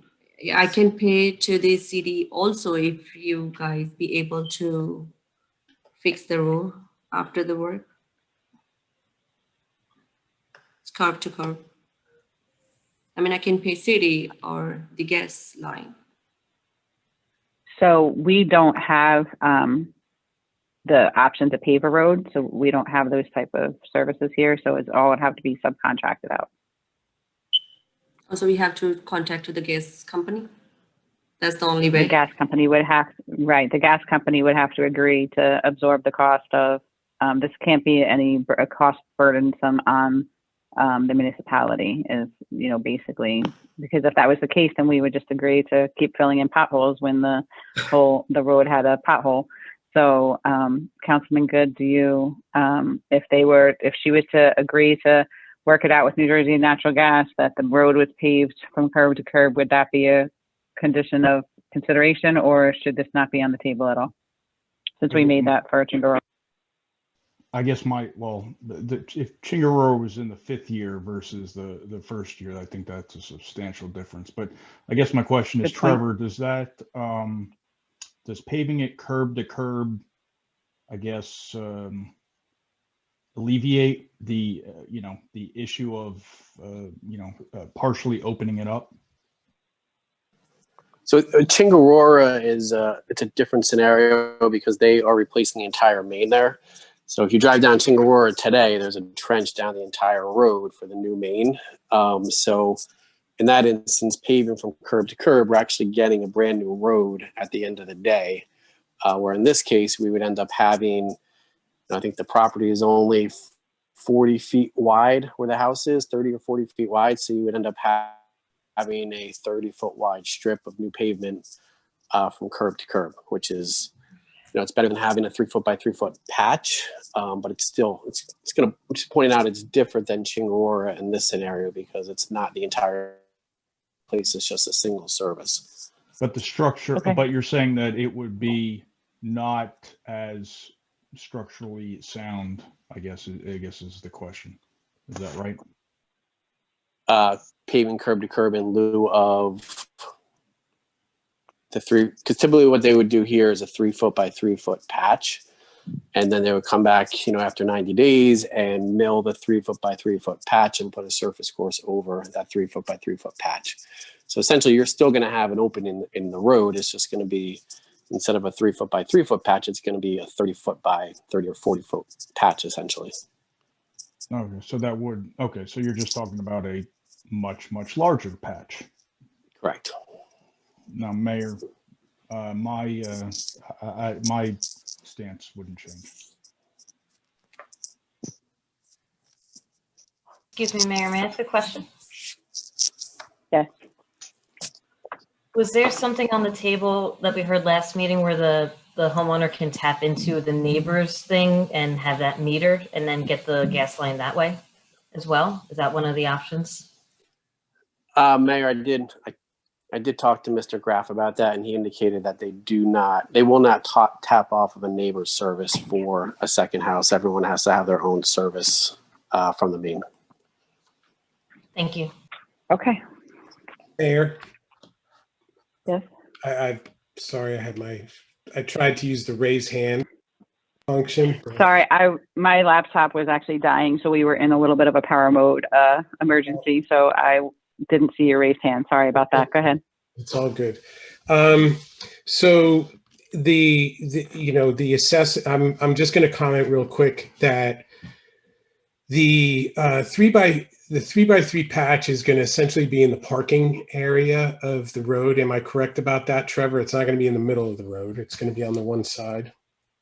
That's correct. The main, I believe, is about 3 or 4 feet off the curb line on the opposite side of the street from the So house. it's going to be on the side of the road. It's not essentially going to be in the driving area per se, unless you got cars passing. Like correct. Okay. And so the wear and tear on that portion of the road is typically, in my experience, especially how we've done roads in Keyport, a little less on the curb side of it. This resident, our resident, relatives of longtime resident, I'm not saying that we need to give them special dispensation, but under the circumstances, I see this as an opportunity to provide a remedy for a resident that otherwise has no other remedy outside of large expense or inefficient electric or propane appliances. Natural gas is the highest form right now of efficient heat. And this is, a 3x3 patch under the circumstances, I think is a valid remedy for a resident asking for such a remedy.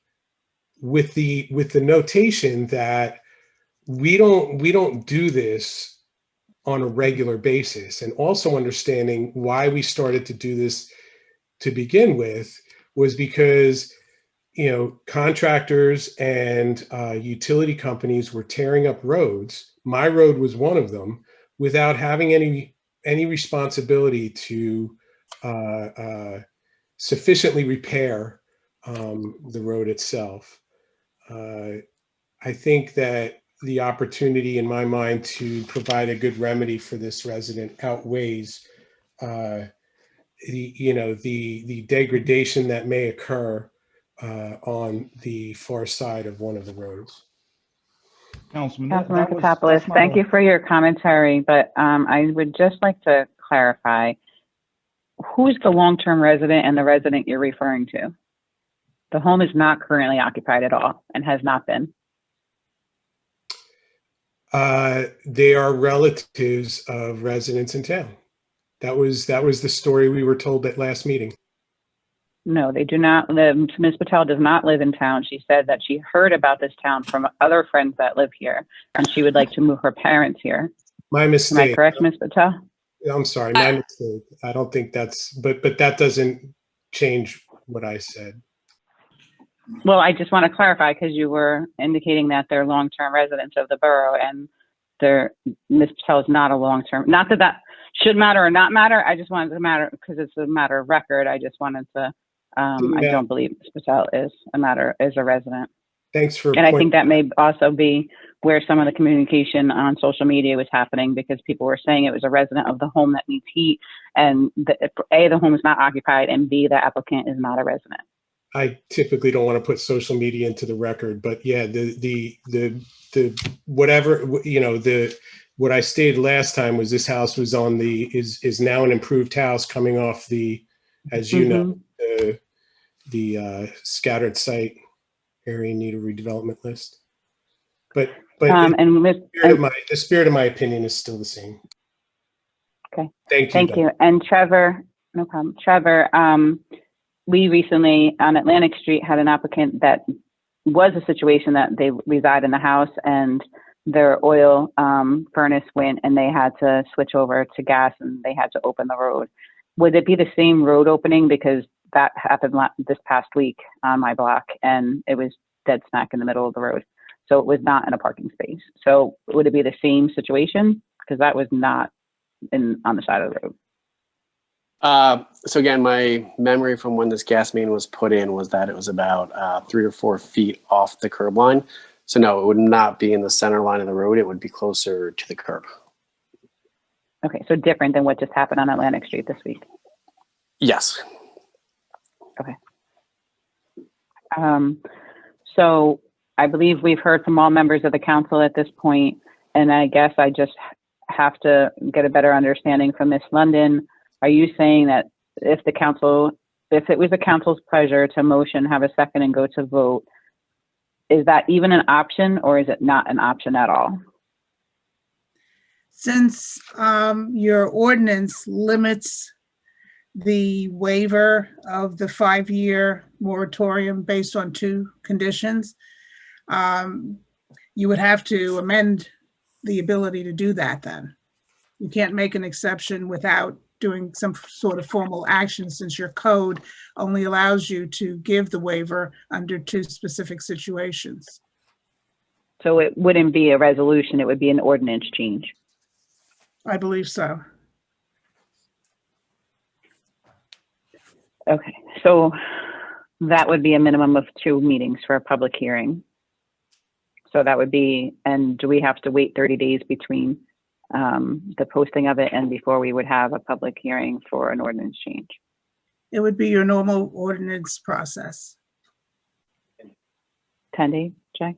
So we're looking at the earliest if this was to even go through, which I'm not even sure that the pleasure of the council would even vote in favor of the ordinance change, but those are the options of what are before us. Is that correct?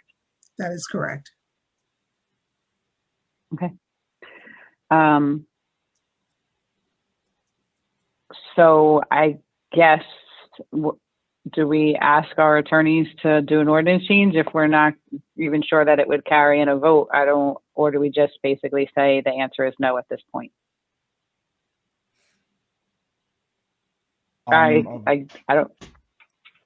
I do hear the comments of, Councilwoman McNamara, where does the burden of quote unquote error fall, right? If someone came in, wanted to rehabilitate a home that otherwise was an eyesore on a very nice road in our municipality, I know Councilman Sheridan, it was one of his pet peeve properties for a long time. I understand Councilman Fotopoulos' point about moving forward to a more efficient energy. But I also understand it took us a long time to get the funds up to pave the road.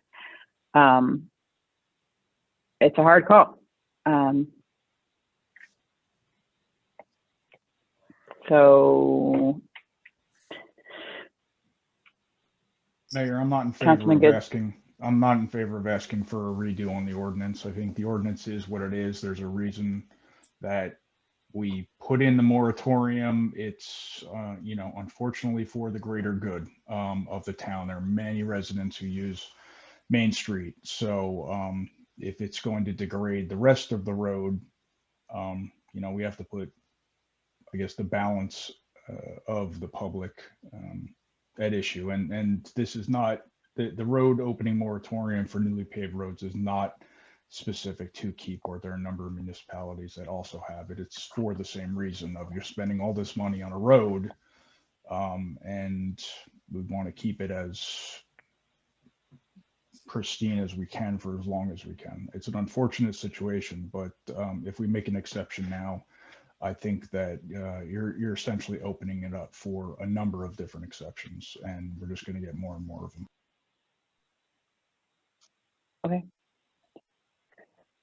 Okay.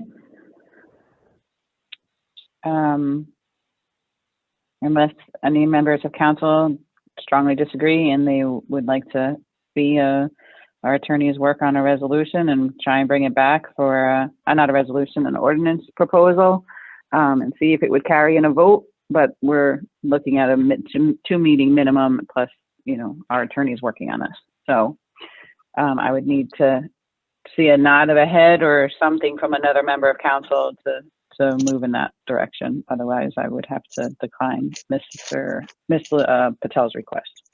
We would, and I'm not in favor of changing the ordinance. I was hoping that there'd be an opportunity for an exception, but based on council's assessment, there isn't. So. Okay. Okay, so Ms. Patel, unfortunately, I believe that you've been provided with the most updates that we could provide you with, and I think it's a matter of going back to, speaking with your contractor to see if the home could be converted to electric or propane.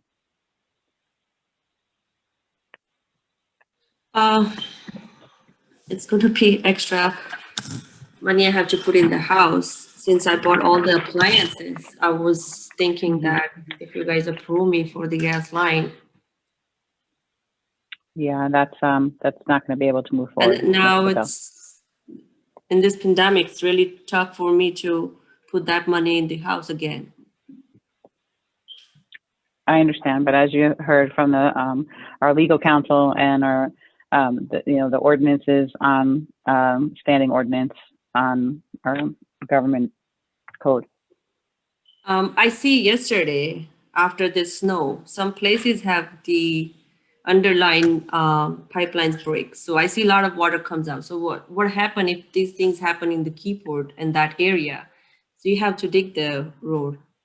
So why not right now? Because if there was a water main break, that's considered an emergency. And we could flood the whole town out if we didn't address the water main break. And if the road wasn't newly paved, then the memoriam would not have to be adhered to. I'm just asking for 3x3 small, place. I understand, Ms. Patel. But at this point in time, the request is being denied. All right, thank you. Thank you. Next, we move on to attorney's report. I understand the summary that I prepared that council had requested mayor and council at the last meeting regarding an update summary regarding the legalization of recreational marijuana that was provided in your packet. So it's intended to give you a summary and update of where the legislation stands right now. And I guess at some point we can have a more detailed discussion about that. Ms. London, thank you very much for compiling all that information and disseminating it through the governing body. I appreciate it. I would say that I wish I had a lot less emergencies occur and a less intense blizzard, as well as some other things that have occurred the last several days since you did circulate that. So I haven't myself given it the due diligence of time that I had hoped to by now.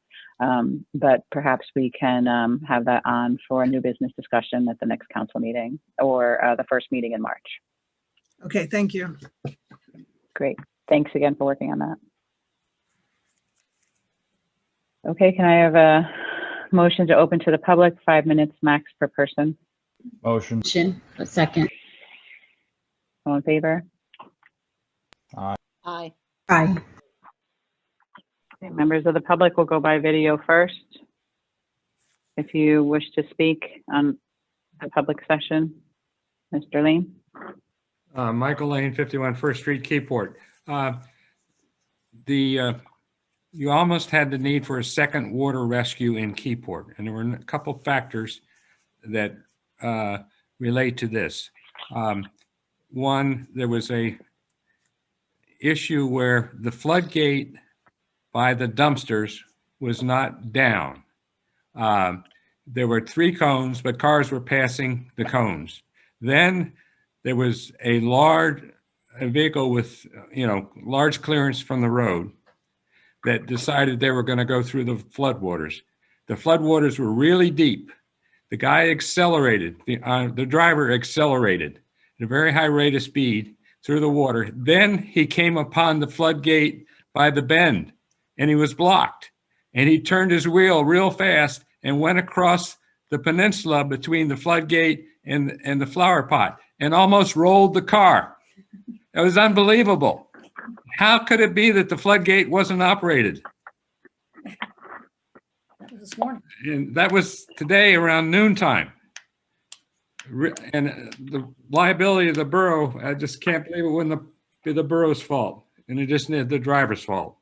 In addition, how could you not operate the floodgate during this really high tide? Second, the mayor, you were going to, I'm delighted to hear on the marijuana thing is possibly moving forward. You were going to report on the problem at First and Waverly with no underground utilities and no street being paved. What's going on there? You can finish with your questions and I'll update when you're done. And one other thing, and there's no master deed for the homeowners association, is the best I can determine. I don't know how you can get a CO without a master deed.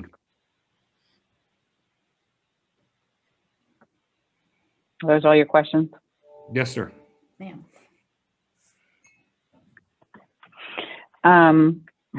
Thank you, Linda. The question regarding Waverly and First is Mr. Taylor provided an update to the contractor of all the outstanding items. Am I correct, Mr. Taylor? That is correct, Mayor. Including extending the underground utilities and paving the roadway once that is complete.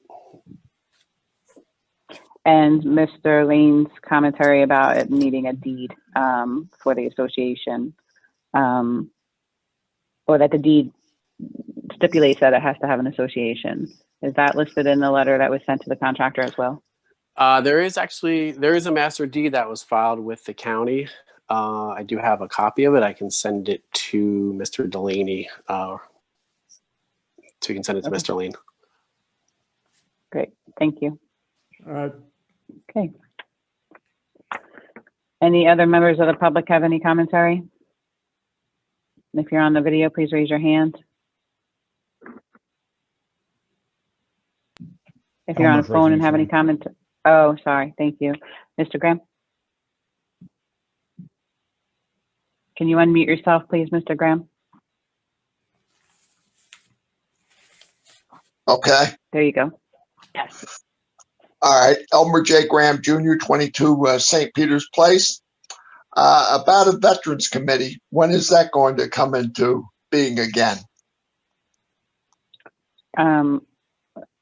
We were hoping that the vaccination plan was going to be better underway by now, and it's not. So we're probably going to have to turn that. Plus, we have different members that are going to be on that committee. I know I will leave yourself on there, as well as the American Legion. So it'll probably be a much smaller committee, so we could probably convene it via a Zoom meeting. So I'll let you know when that's going to reconvene. Okay. And would that, when it does come into being, would that be held by Zoom and be held remote? Yeah, well, because we don't see this public health emergency ending as soon as we had hoped, we'll probably do it as a Zoom meeting. Okay. Thank you. Thank you, Mr. Gunn. Anyone on the phone line have any commentary? Please hit mute on your electronic device or *6 if you're on a phone device.